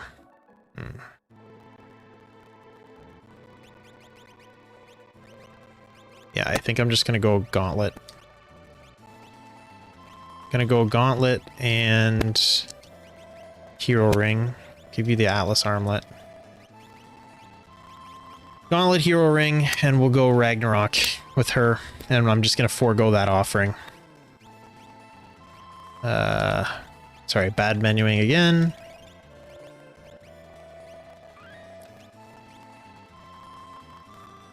Cyan's just gonna exist. It is what it is. So one of my parties may have some trouble getting through KT.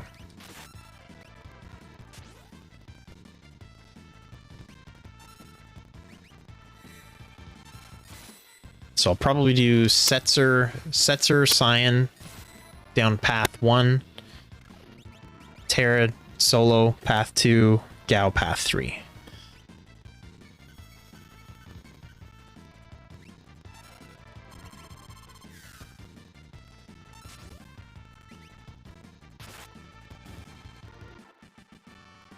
Yeah, kind of unfortunate that Cyan is basically useless and Setzer's not very good.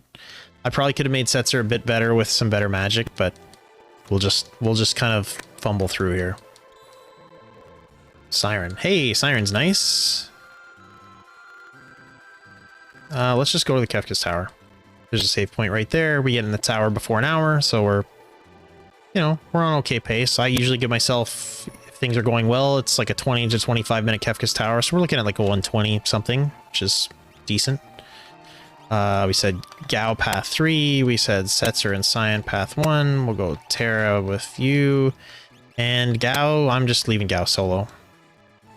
Not ideal, but it's what you gotta do sometimes.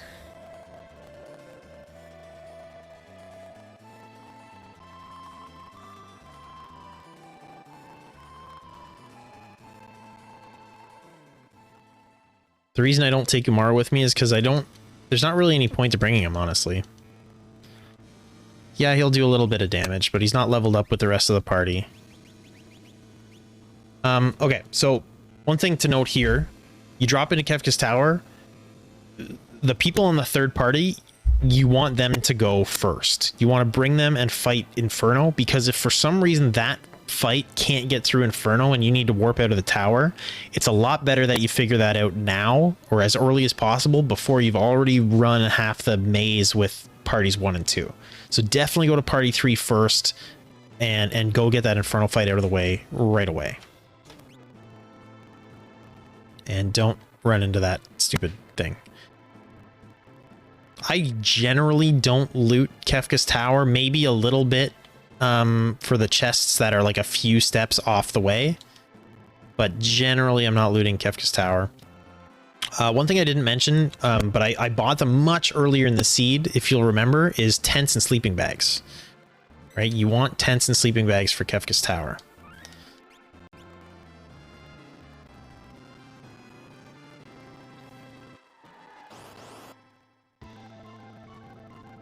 Okay, this could be a pretty tough fight. This could be a pretty tough fight.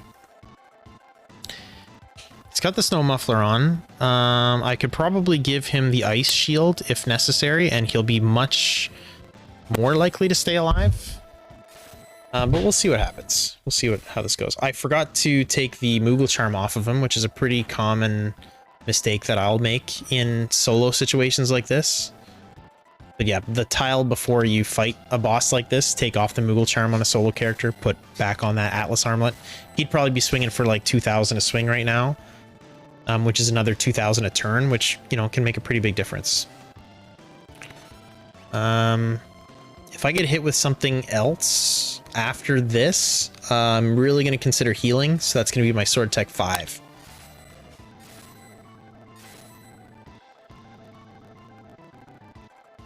I think that'll do like half damage, but just to be a little conservative, I'm going to do Sword Tech 5 anyway. Okay, that did more than I wanted it to, but that's why Sword Tech users are so... there's so much utility there.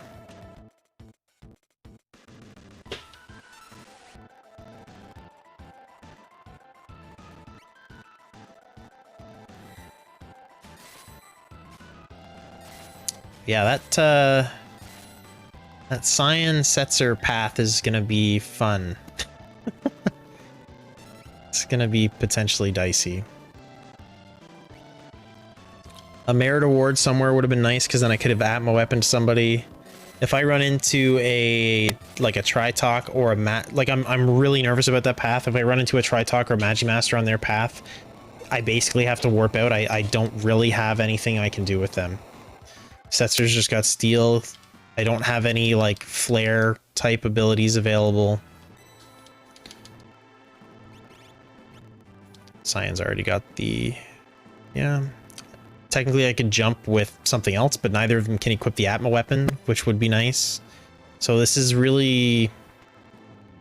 I'm worried. I'm pretty worried. Could go poorly. If you do have to warp out of the tower, it's not the end of the world. Especially if you can beat the other bosses and then warp out and come back. I think it's about a 3-minute time loss. But yeah, it's still not great. Kind of unfortunate I never got to really use Merton. And my only magic is tier 2 magic, so like not a super offensively gifted seed, but you know, even without like amazing offense, we're still on track for like a relatively decent 120 something time. So you don't need, like, one thing I see a lot of people get trapped with is they're looking for that crazy end game offense. Like you don't necessarily need it. You just need enough offense to get your way through and find something that can get bosses done. Like, it'd be really tempting in the seed to go searching for a Dragonhorn. Would a Dragonhorn help Setzer do more damage? Absolutely. Would it help? Would there be an offset? Like, would I make the time back up that I'd lose looking for that Dragonhorn? I mean, it's hard to say, right? That's a bit of a coin flip. But I would say on average, no, you're not going to get that time back. So I personally struggle with a lot of excessive shopping because of that. I just find I waste too much time shopping. Eventually, not always, sometimes it bites me, but eventually the seed gives you kind of what you need. Usually.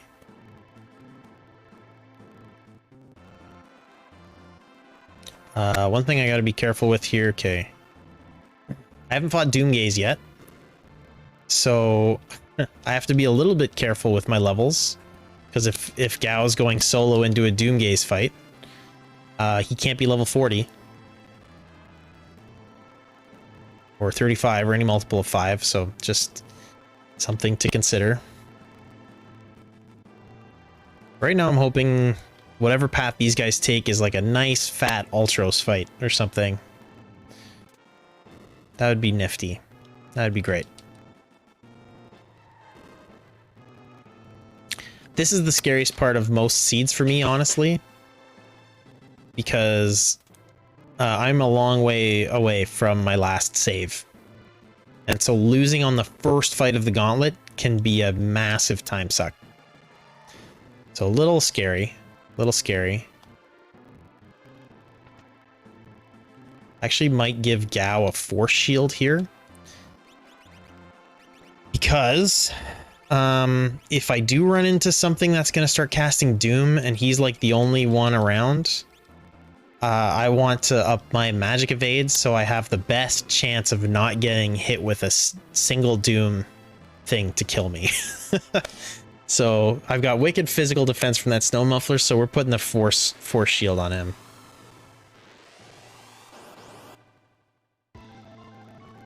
Okay, that Illuma is fine. That Illuma casting flare is a bit much. I actually probably should have considered stopping that ATB fill up. Okay.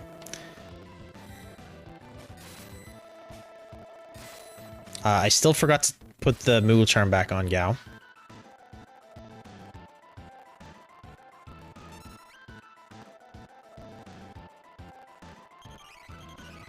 But this is good. I'm at least going to have a save point here. So if I go forth and die with Gao on the next one, I can at least scout what the other fights are before I consider like warping out of the tower or something like that for contingency. So that's good.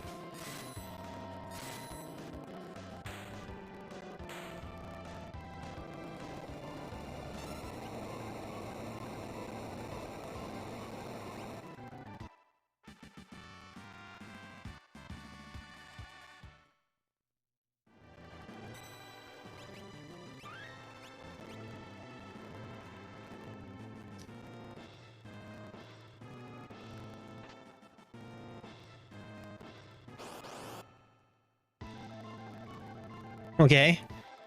Okay. Might not be the best play here, but I'm gonna do cleave. The arms are susceptible to instant death.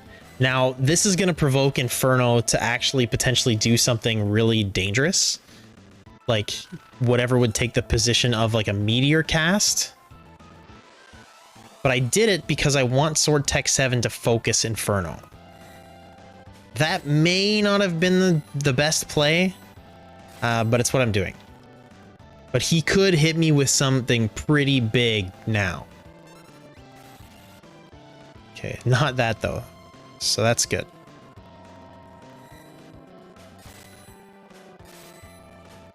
Normal circumstances, I wouldn't do this, but in a solo encounter like this, where I'm trying to maximize damage, like kind of as quickly as possible, I'll do it.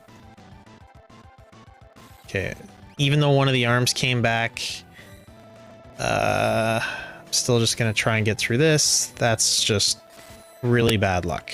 Really bad luck. Really considering a Sword Tech 5 for... Oh no, okay, never mind. I was gonna say really considering a Sword Tech 5 for my next play, so... But the strat worked.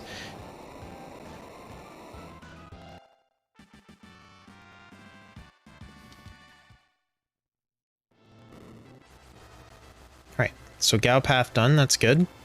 We're gonna go Terra Path next and hopefully be okay. I never did buy that, offering, so I unfortunately don't have that as a fallback strat. Okay, we'll give you Palador. Okay, I'm gonna talk about Espers when I have everybody like sitting at the switches. I'll talk about Espers and why I'm picking them.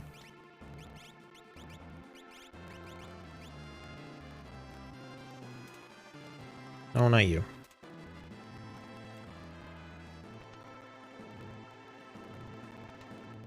But I'm likely going to go Palador, Phantom. No, Palador, Fenrir. No. What can you equip? Anything? Magus Rod. Go Stunner.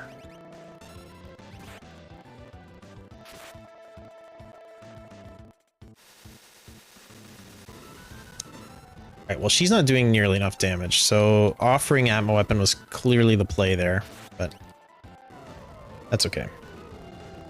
So I'm definitely regretting this, but the benefit of the Ragnarok is that she can be directional with it, and I'm actually seriously considering taking away the Gauntlet. And okay, so actually I did screw up a little bit. She's supposed to be front row, and I forgot to front row her, which is why her damage is so bad. Part of me is also considering taking the Gauntlet off and giving her the Genji Glove and having her go with the Ragnarok Atma Weapon swing. Yo, what's up, Box? How's it going? I'm doing a little bit of a process stream where I'm kind of trying to explain what I'm doing as I go. So I'm doing a little bit of pausing and talking. So this time is going pretty well, but a lot of the thinking I've kind of been doing while I've been paused. But yeah, hope you had a great stream. Hope you've still been enjoying your Worlds Collide journey. And welcome everybody. My name is Javinator. I mostly stream randomizers, a lot of Worlds Collide, also a little bit of Earthbound's PK Scramble, and the occasional Link to the Past. Excellent. Good to hear. All right, and I'm going to give her the Golem. We're going to front row her, and I'm going to leave the Gauntlet for now. And we're going to really hope that these guys can make it through. This is definitely the riskiest fight of the Gauntlet with the people that I have in my party.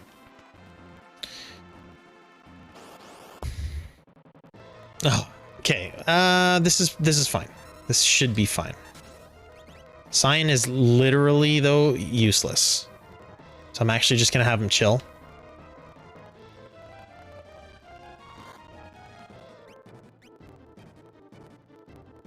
At least it's not mad. Yes, I was legitimately worried because this team's offense isn't great. I wonder if it's worth having him cast Meteor. I don't think it'll do much damage, and it's a really long cast. Let's just do it anyway. I don't have the patience to just sit there. Probably the wrong play, though.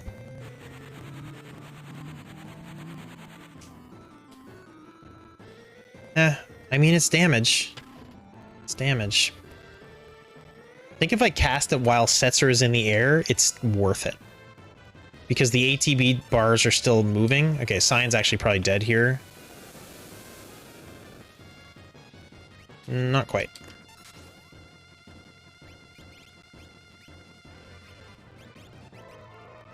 Definitely started out with a better team tonight than last night, at least. Well, that's good. That's good. Now, this has been an interesting seed. I don't know if the tracker up there, but not really great equipables with my team. So I've got 2 Atma weapons just kind of sitting on the bench right now, which isn't great. That's a little scary. Okay, that's fine. This is going to be slow, but theoretically not too bad. One more jump or so. Okay, so the Mog Umaro Gogo start, or the Mug start, it depends on how good Mog is, but it's not the end of the world. It's not the end of the world. I like it a little bit due to the linearity of it, which sounds like a bad thing, but that's actually a good thing, because it really means that you're not gonna be like searching around and getting a lot of dead checks. You're going to get your next progression quickly. You know it. Yo, VTuber Tatsuro, thank you so much for the follow. Appreciate it. Welcome to the channel. Yeah, like it's hit or miss. I also am a big fan of free checks, and so I would go do Gogo's check right away. I would consider doing Mog's check early. Still alive, you're dead. Well, you're just gonna lay down. I think one more jump should do it here. But if you go do Kefka at Narsh, you can peek Umaro's check and see if your character is there. Get a few levels, you can kill the dragon on the way to Umaro's check. So, like, it's not that bad. It's not that bad. I'm very, very happy to have gotten through this fight. That was definitely dicey.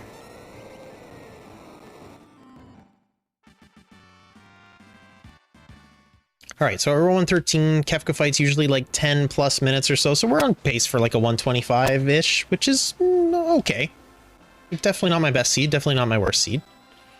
I'm going to use a tent here.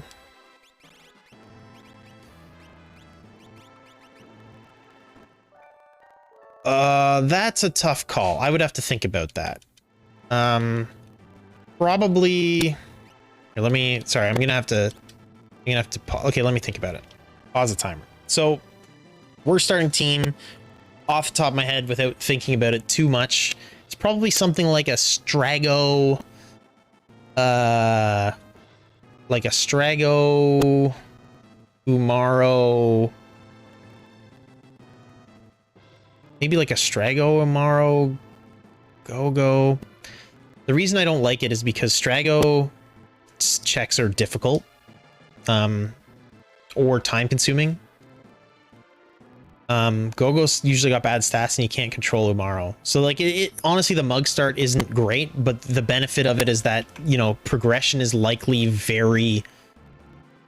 it's probably easy. Like the only fight checks that are going to give you progression are going to be Kefka Narsh or Umaro's check, right? You literally only have 4 checks to try to find a character, and 2 of them are free. So that's not too bad. With Setzer, like with a Strago start as part of that, so you've got no one who can really equip anything good.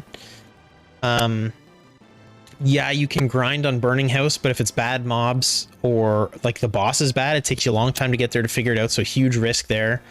Your progression could be locked behind Fanatic's Tower, which could be very difficult that early in the game to actually do, although having Umaro there would help. But yeah, I think that would be... Yeah, swap Mog with Strago, and I think that's probably my thought for worst party composition. But that's just like that's not me thinking about it too much. Okay, I'm going to talk a little bit about Strago, Mog, Edgar. Yeah, you're right. Edgar can be a pain in the butt too, because he doesn't have good magic. So if you can't make him jump and you don't have any good weapons for him, Edgar's kind of a dud. Cyan's also a dud, honestly, unless he's got a really good ability. He's got great checks is the only thing Cyan's got going for him, but as a character, he's a dud. Okay, so wow, that had Bolt 3. That's unfortunate that I never learned that. Okay, I'm going to talk a little bit about the Espers. I have a lot of really good Espers for the final fight here, and I'm going to talk about each of them and why I like them in the final fight, and then I'll talk about the ones I'm going to pick and why I'm going to pick them. So Kieran's great because I like to cast it really early. Part of the benefit is that if you get hit with like a slip hit on phase 1, it can actually sneak up on you and do quite a bit of damage through tiers 2, 3, and 4. But Kieran will cast regen on everybody, so you can kind of cast that nice and early, and it's the opposite. Everybody sort of maintains their hit points, so that can be definitely a nice pickup. Siren for muting tier 2 is a no-brainer. You really want to be able to mute magic on tier 2. Unicorn, remember way earlier in the seed I talked about how I don't really use ribbons very much. I don't put a lot of value on ribbons. The only value I really put on ribbons are for uncursing the curse shield sometimes, which I rarely do, honestly, but sometimes that can be useful for like getting yourself into really tricky situations, or the Kefka fight. It can be pretty useful. Sometimes what I'll do is have someone like Cyan, who's not a very useful character. I'll give him a ribbon and I'll give him unicorn. And basically with him having ribbon and unicorn, if everybody gets hit with train in tier 3 or tier 4, he's still gonna be able to cast. He can immediately cast unicorn, remedy on everybody, and now everybody's back to normal. That can get you out of a lot of trouble in the final steps of tier 3, and that's I'm like on the fence about unicorn or Palador here, but I'm gonna pick unicorn, or I'm gonna pick Palador. Phantom, cast vanish on everybody. It can work for calmness protection if you're good at timing it in tier 3. Best done when paired with quick or someone who can do reliably more than 10,000 damage. So you know when you're going to be able to kind of hit your final hit. So you cast Phantom, you do your final hit, and you can get out of there if you're counting the HP on tier 3. Bismarck, unfortunately, while it's a fun whale, not bringing Bismarck. Golem, for obvious reasons, calmness protection or just physical protection from the other phases.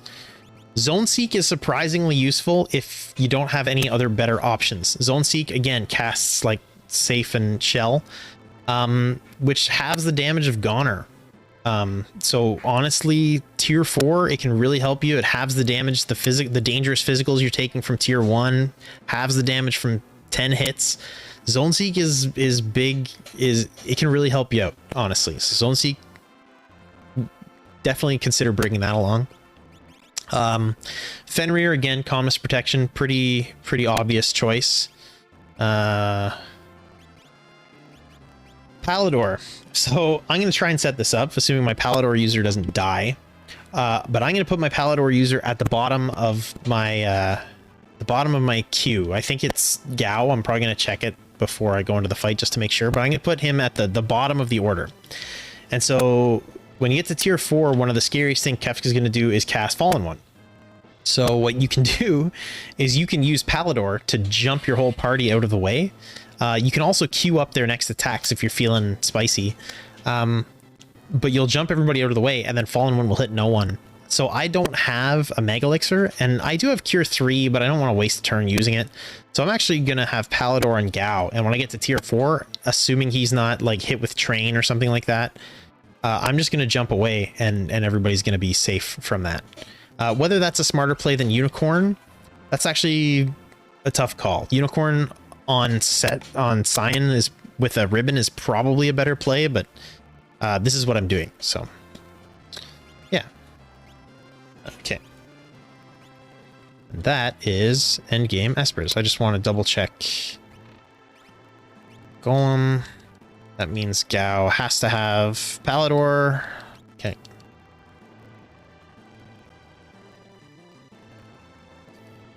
And we'll just try to give you something useful. Let's give you a Cure Ring. But you're basically useless. All right, Kefka, tier 1. Here we go.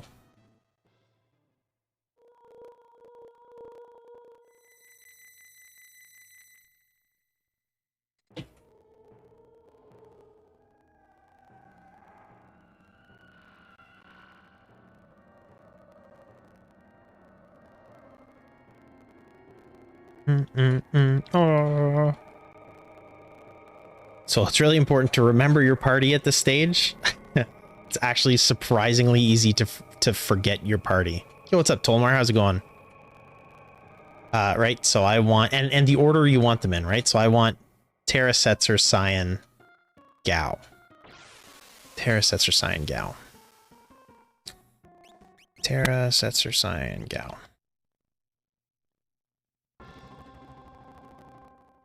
Okay, tier 1. Can be pretty dangerous. Long arm is susceptible. Long arm is, well, the long arm, the closer arm to us. Added a dumb scramble flag. Perfect. That's amazing. Love to hear it. Dumber than, I mean, if anybody, like, you've added some doozy dumb flags lately, that are hilarious. So happy to hear it. Okay, so long arm, the big muscly arm that you can see closest to the screen if this was in 3D. Susceptible to instant death. You want to try to take that out first. Then you want to try to take out the head. Weak to fire. And then after that, you want to take out the short arm. The reason you want to do it in that order is, like, obviously, you can take something out with instant death right away, so you want to get that out of the way as fast as possible. So it's not doing damage to you, and so you can focus your attacks on other parts. But if you kill the short arm before, basically whatever enemy is left at the end is going to have a counterattack when it dies at the very end. So if you leave the long arm to the end, it's going to cast up to 3 shockwave attacks before it dies, and you move on to tier 2, which, if you have bad luck, can kill somebody during the transition, which is not something you want. If you kill the head last, it'll cast Quake, which is bad news. Now, I do have float on Gau, so I don't actually have to be that careful. I could just float everyone here and then just hack and slash. Probably not going to do that, but it's, you know, it's an option. And then short arm doesn't really do anything, but short arm's super dangerous because it physically attacks most times. It physically attacks most as like a counterattack most times that it's attacked with anything. So what I'm going to do is it only physically attacks. So I'm going to try and kill the long arm and then the head. And I'm going to try not to attack short arm at all. And then after I kill those two, I'm going to cast Phantom, which is going to cast Vanish on everyone. And then I can go buck wild on that short arm with everybody and not worry about it hitting people because they're all going to be vanished. So that's ideally what's going to happen. We'll see what actually happens, but that's the plan. Okay. So Sword Tech is great because Sword Tech 8 is 100% chance at an instant kill. Takes a little bit of time to charge up, but worth it.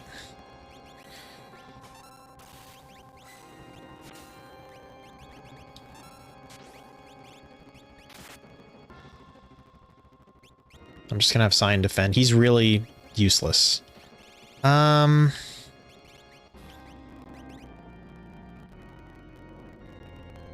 got lots of HP, so we'll just do this. He can heal himself and he can eat a counterattack, so he'll be okay. I might as well just fight. At this point, I forget who has Phantom, so I'll try to think about that. Our polarity is where he becomes really scary. Looks like it is Cyan with Phantom.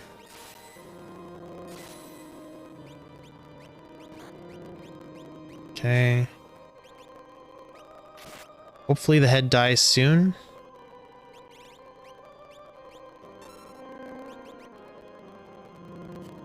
There's that slip hit I was talking about earlier, which can be dangerous.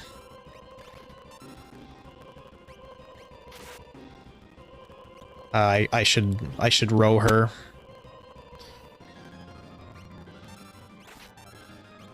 Row. Defend. Okay, head's dead now. So we're just gonna wait. Not super efficient here, but we're just gonna wait. Okay, so we'll have Cyan cast Phantom. Now, one thing you have to be careful about is after you do this, don't accidentally cure your party. The strat also doesn't work if you're using Merton strats. But it is a fairly safe strat, and it can save you time because now you're not gonna waste time healing. Okay, so we got through tier 1. Talk about tier 2 strategy next.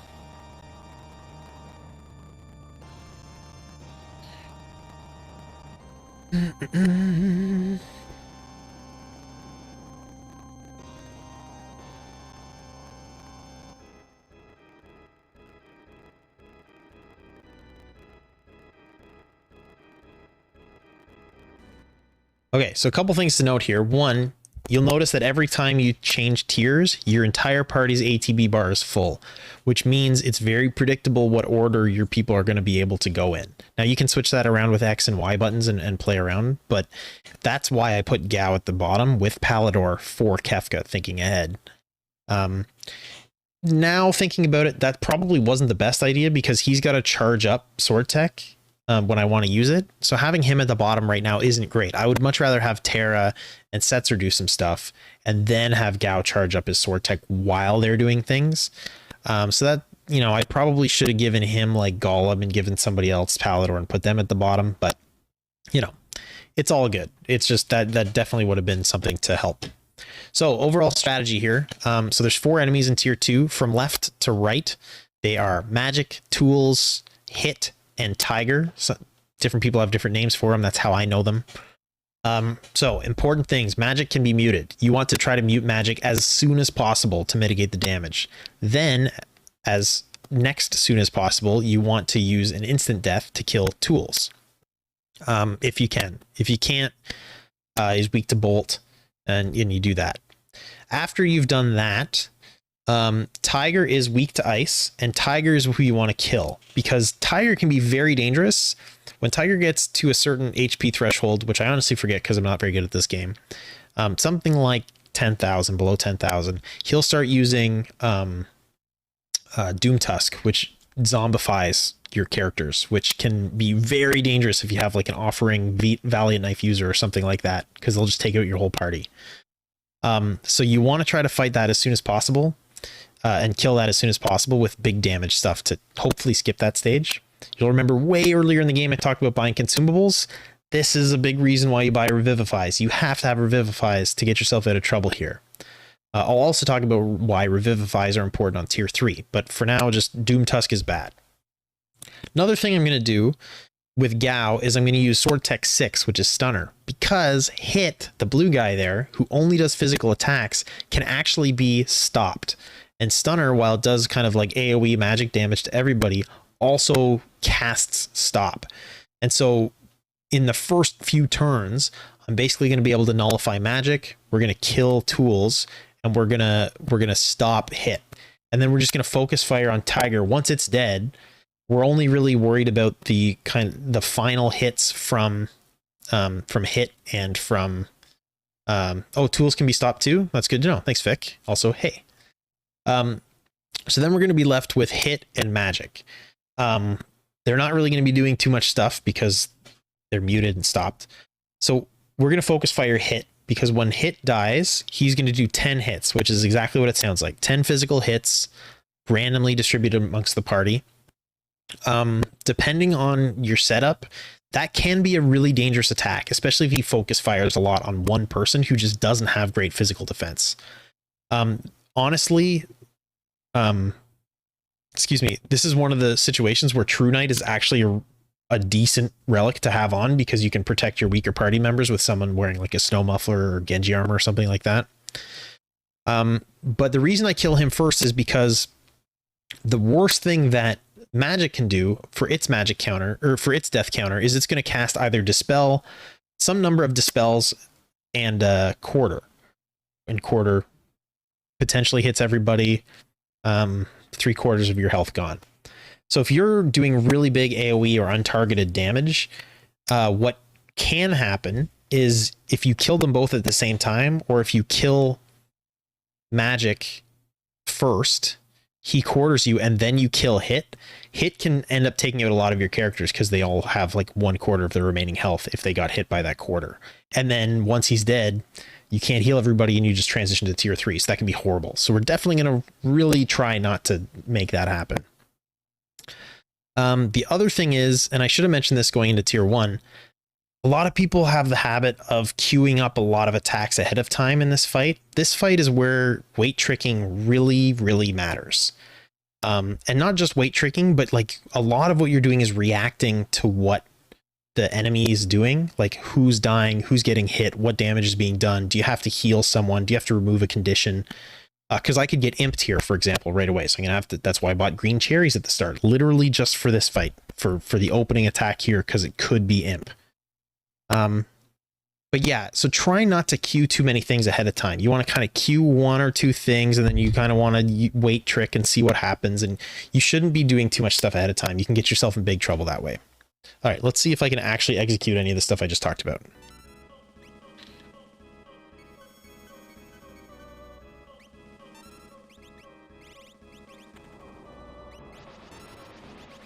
Who's got Siren? Setzer's got Siren.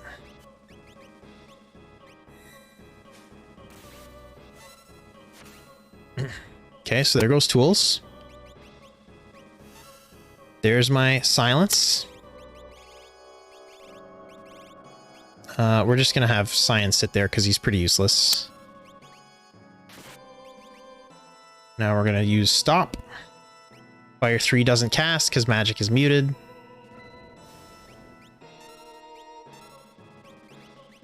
And yeah, now we're just gonna focus fire on Tiger.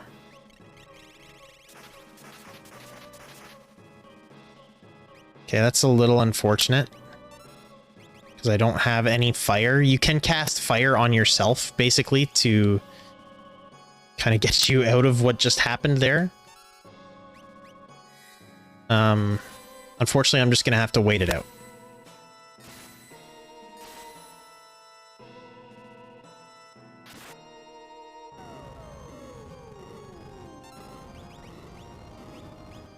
So, you know, overall, I'm not feeling too bad about my decision to have Terra use the Ragnarok with the Gauntlet over the Atma weapon offering. Because of the targeted attack. The only thing that potentially would have been better is Genji Glove with 2 Atma weapons. I will say also, if you want to do like a ridiculous strat, if she was wearing the Genji Glove, I do have Steel with Setzer, and I could attempt to steal a Ragnarok from Girl on the next phase, and then she could be dual wielding Ragnaroks from kind of tier 3 on. But anyway, she's doing lots of damage with the Gauntlet swing with the Ragnarok, so I feel okay about it. But yeah, that's what I'm thinking about right now. I can't believe I almost GP rained there.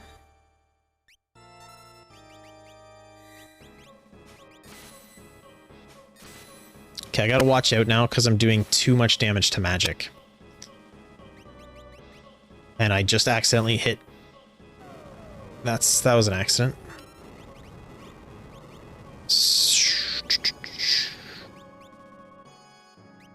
Yeah, see, unfortunately, Gao doesn't really have a targeted offense right now.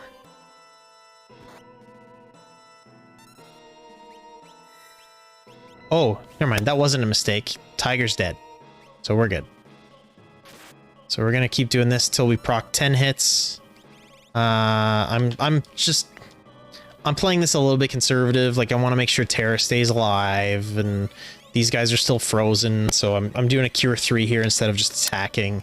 I'm worried about accidentally killing magic too soon. Okay, there's my 10 hits. Like, look at that damage Terra's taking. Front row. Now, I'm really relying on that Ragnarok to block, but that's exactly why I just healed her with the Cure 3. Yeah, one more hit and she would have died. And that would have been really risky and bad because Setzer's in the air, and if him dropping killed magic, I lose Terra, who's a massive damage dealer right now for me.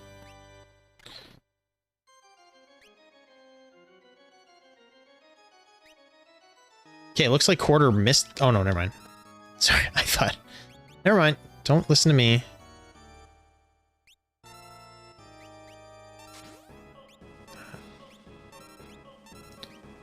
Okay, he's like one hit away from dying here. Almost. Almost one hit away from dying. Okay, there he goes. Even though he's muted, you know he's dead now.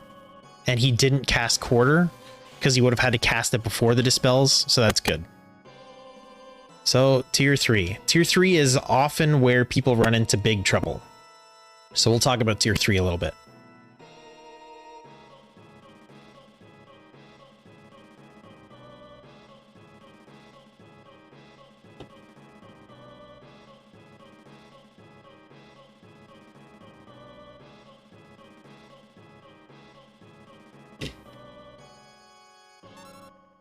Okay, tier 3. 2 parts, Girl and Sleep. Girl is that kind of weird floating head on the left, top left. Sleep is the dude laying down kind of on the bottom right. Also might be a girl, you know, doesn't really matter. Humanoid being on the bottom right. So, Girl has 9,999 hit points. Will use Pearl Wind a bunch, and absorbs every element. So you have to have made sure that as part of your team, you have someone who can do some relatively significant damage using non-elemental means. So I've got Terra swinging Ragnaroks right now, which is really good. If it procs Flare, that's great. Setzer's jumping with a Pearl Lance. No, that will heal her. Cyan is useless. I'll probably use the fight command to do like 800 damage or something.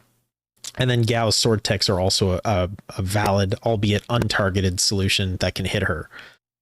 So yeah, so you need to prioritize killing her, because if you kill Sleep first, she will resurrect Sleep using life 2. After you kill her, that's where the fight is kind of interesting. So Sleep has a bit of a script. Basically, I don't know it as well as I should, but he's going to do a mix of a physical attack, like a physical hit on you, Merton, Whirlwind, or nothing. Or like W Wind, Whirlwind, or nothing on every one of his turns.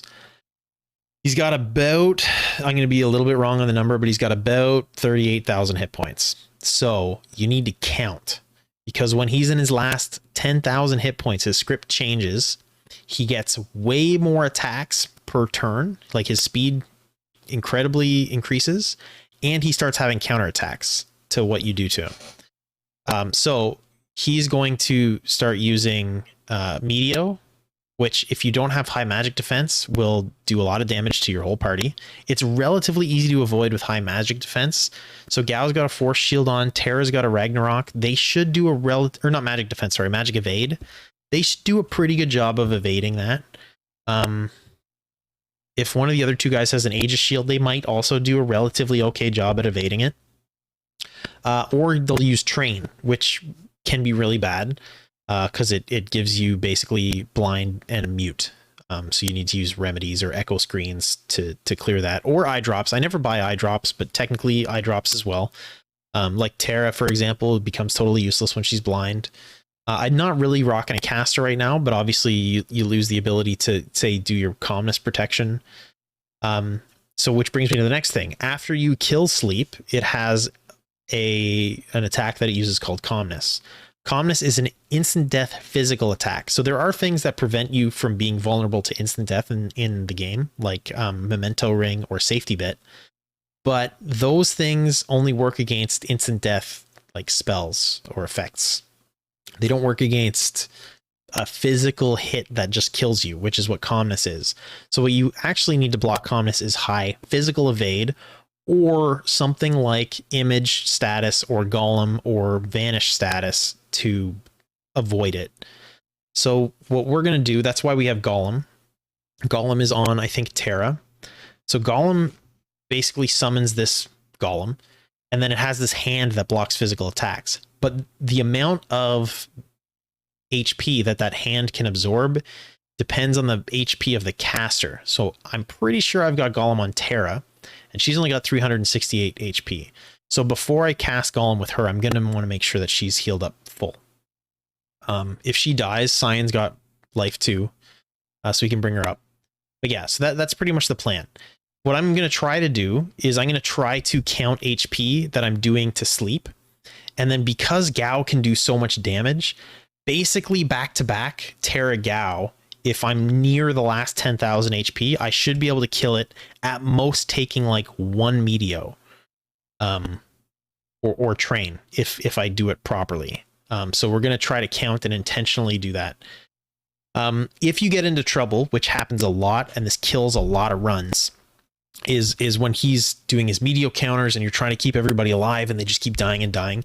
You can heal Sleep back up out of that less than 10,000 HP, and he kind of chills out again and goes into his regular attack script, which is that kind of W-Wind Merton physical attack situation. And that's a lot easier to recover from than when he's in his kind of crazy Meteo Train phase. One thing that's really unknown or lesser known that can be super handy is those Revivifies I was talking about before. Revivifies are best known for removing the zombie status, but they actually also heal you a certain fraction of your max HP, which I forget. It's something like an eighth or a quarter or something. I think it's an eighth. Anyway, for Sleep here, it will heal 5,000. So yeah, it's about 40,000 HP on Sleep. So, you know, an eighth. So it'll heal Sleep for 5,000 HP using a Revivify. So if you want to kind of just get them out of that 10,000 HP range, you can use Revivifies on it to get it up there, and then get everybody back to life, kind of recalibrate yourself, and then continue with the fight. So anyway, we're gonna see if I can actually do this, but that's all that's going on with tier 3. Tier 3's, like I said, it stops a lot of runs. It's important to understand what's going on.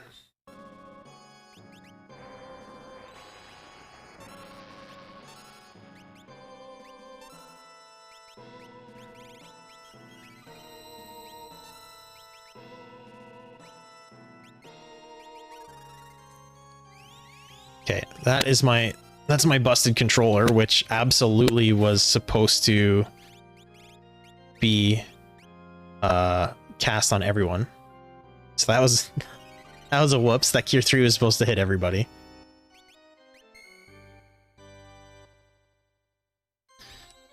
Girl can also do calmness, and it ends up putting them to sleep. Okay, so I'm counting right now, right? That's about 3,000 damage. 5,000 more, so I'm at about 8,000 damage. 12, so that was, I did another 75, so I gotta be careful. I'm at like 6,500 damage there. One more hit and girl should be dead. Okay, so I've done like another 10,000 damage. And he's gonna be pretty close. So I'm gonna heal, actually. I'm gonna heal. I'm gonna get Terra to do Golem.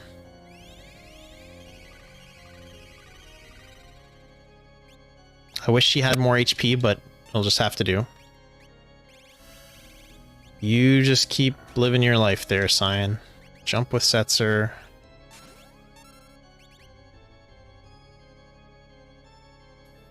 Do a Sword Tech 7, so this will do about... Oh, I kind of forgot to mention Condemned in the attack script. Actually, why it's really important to maintain calmness, or maintain weight tricking, because see how weight tricking stops the timer? Okay, so I'm pretty sure I'll do one hit with Terra, and he should be in Meteo range. Maybe I'll do a Cure with Terra, and then a Sword Tech 7 with Gao here, just to play it a little bit safe. If this doesn't kill him, he'll definitely be in Meteo territory, Meteo train territory after this. Okay, this is where queuing up attacks can be kind of problematic. Setzer is in trouble a little bit here, so I might actually jump away with him just to keep him alive, because he'll jump away before anything really happens. Okay, there's train. So we're actually going to have Cyan use that remedy on Terra, because Terra needs to be able to see to hit, and then she should be able to hit here, and that should be it.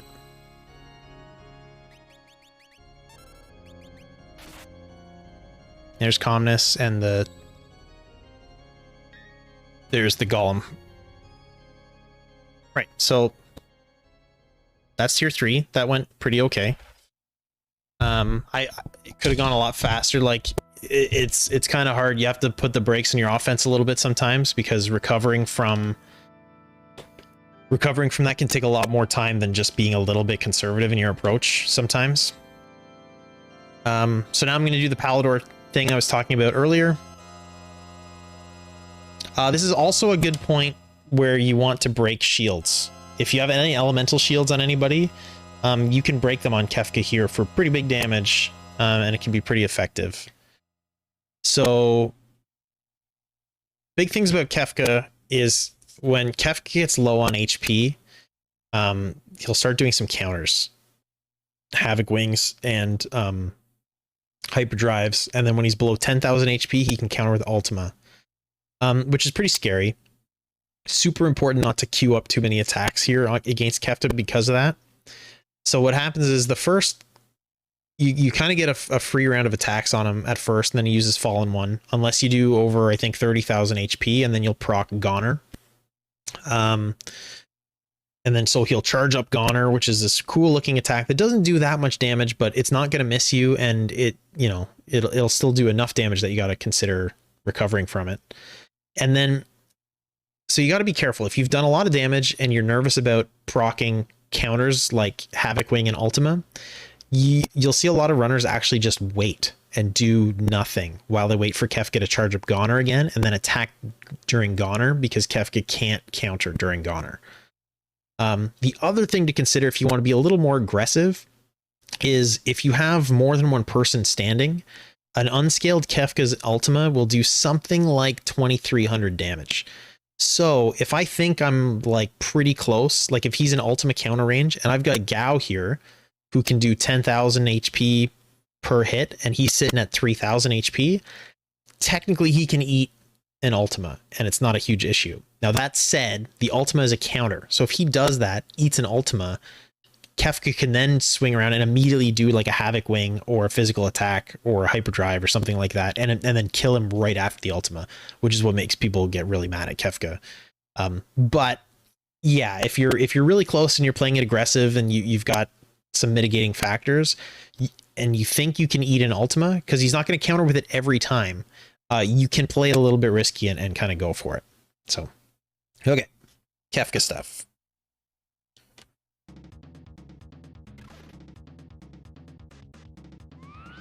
Okay, well that's handy. Kefka's weak to Pearl. Also, Maneater works really well against Kefka. Okay, so we want to go to Cyan. Cyan needs to remedy Gao.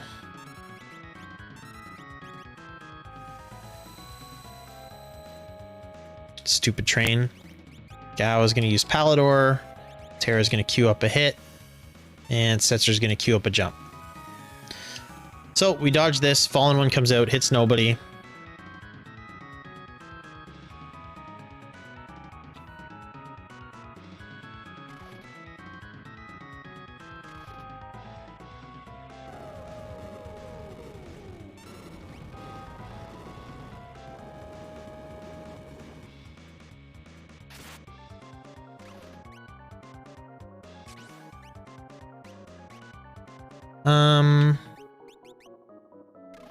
The only bad thing about Sword Tech really is that he has to charge it.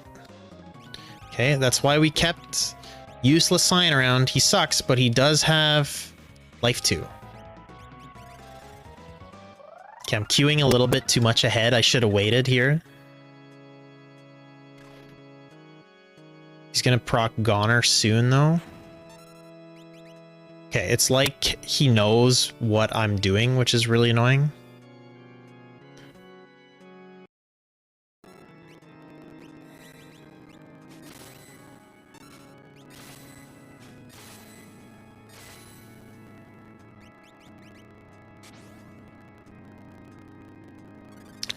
Okay.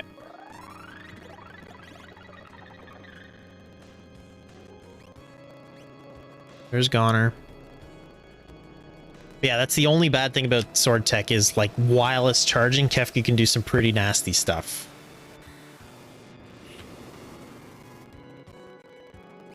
Let's just cure. We're playing a little bit conservative because I don't feel like dying in this stream. I haven't been counting the HP, but we're getting pretty close to ultimate counter territory. I think Gao can eat one. Okay, so Terra's gonna be blind again, so we're gonna use another remedy on her.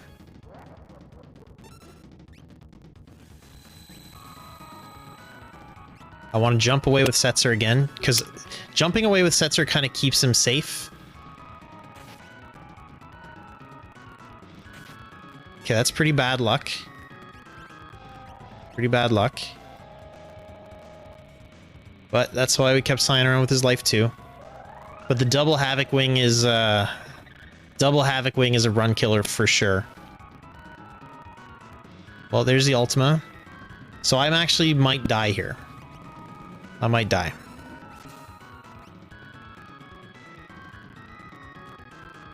Pretty close. Pretty close.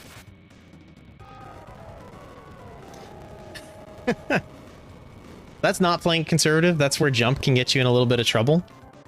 But I just did 10,000 damage with Terra, so, you know, GG, no problem. Easy game. Yeah. So that's the seed.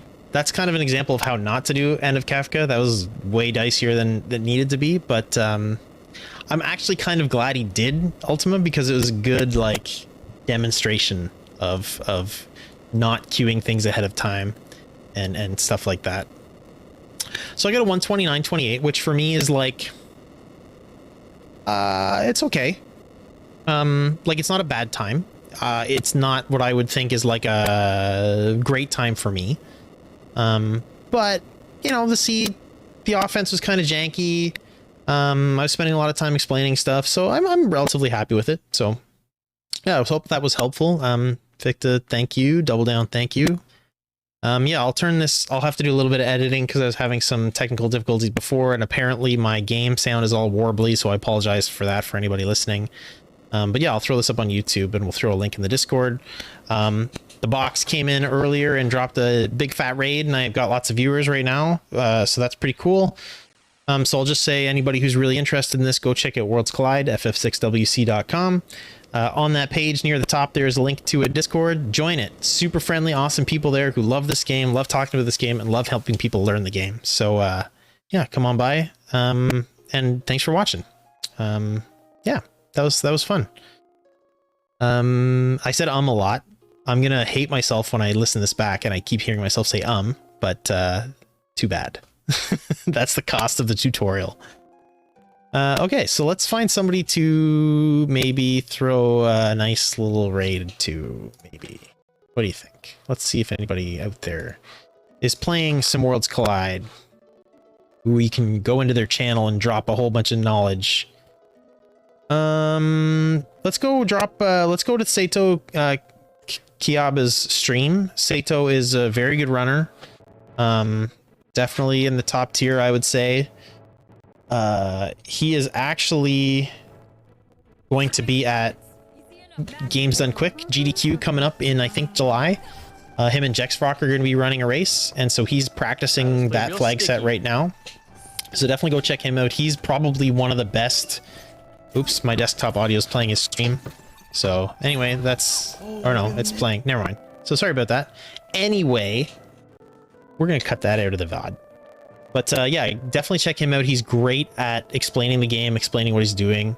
I would say he's got a different playstyle from me. So like he'll explain stuff that is like not how I would do things. But I think that's one of the cool things about the randomizer is that everybody can be competitive with totally different strategies. So it's pretty fun. Anyway, thanks again for tuning in. Thanks for watching. Thanks Double Down for kind of making me do this. It was, like I said, it was a lot of fun. Kind of made myself think through some of the stuff that I do in a seed. And yeah, I hope you all have a great one. And I will be streaming tomorrow night as well. So hopefully see you there, and bye.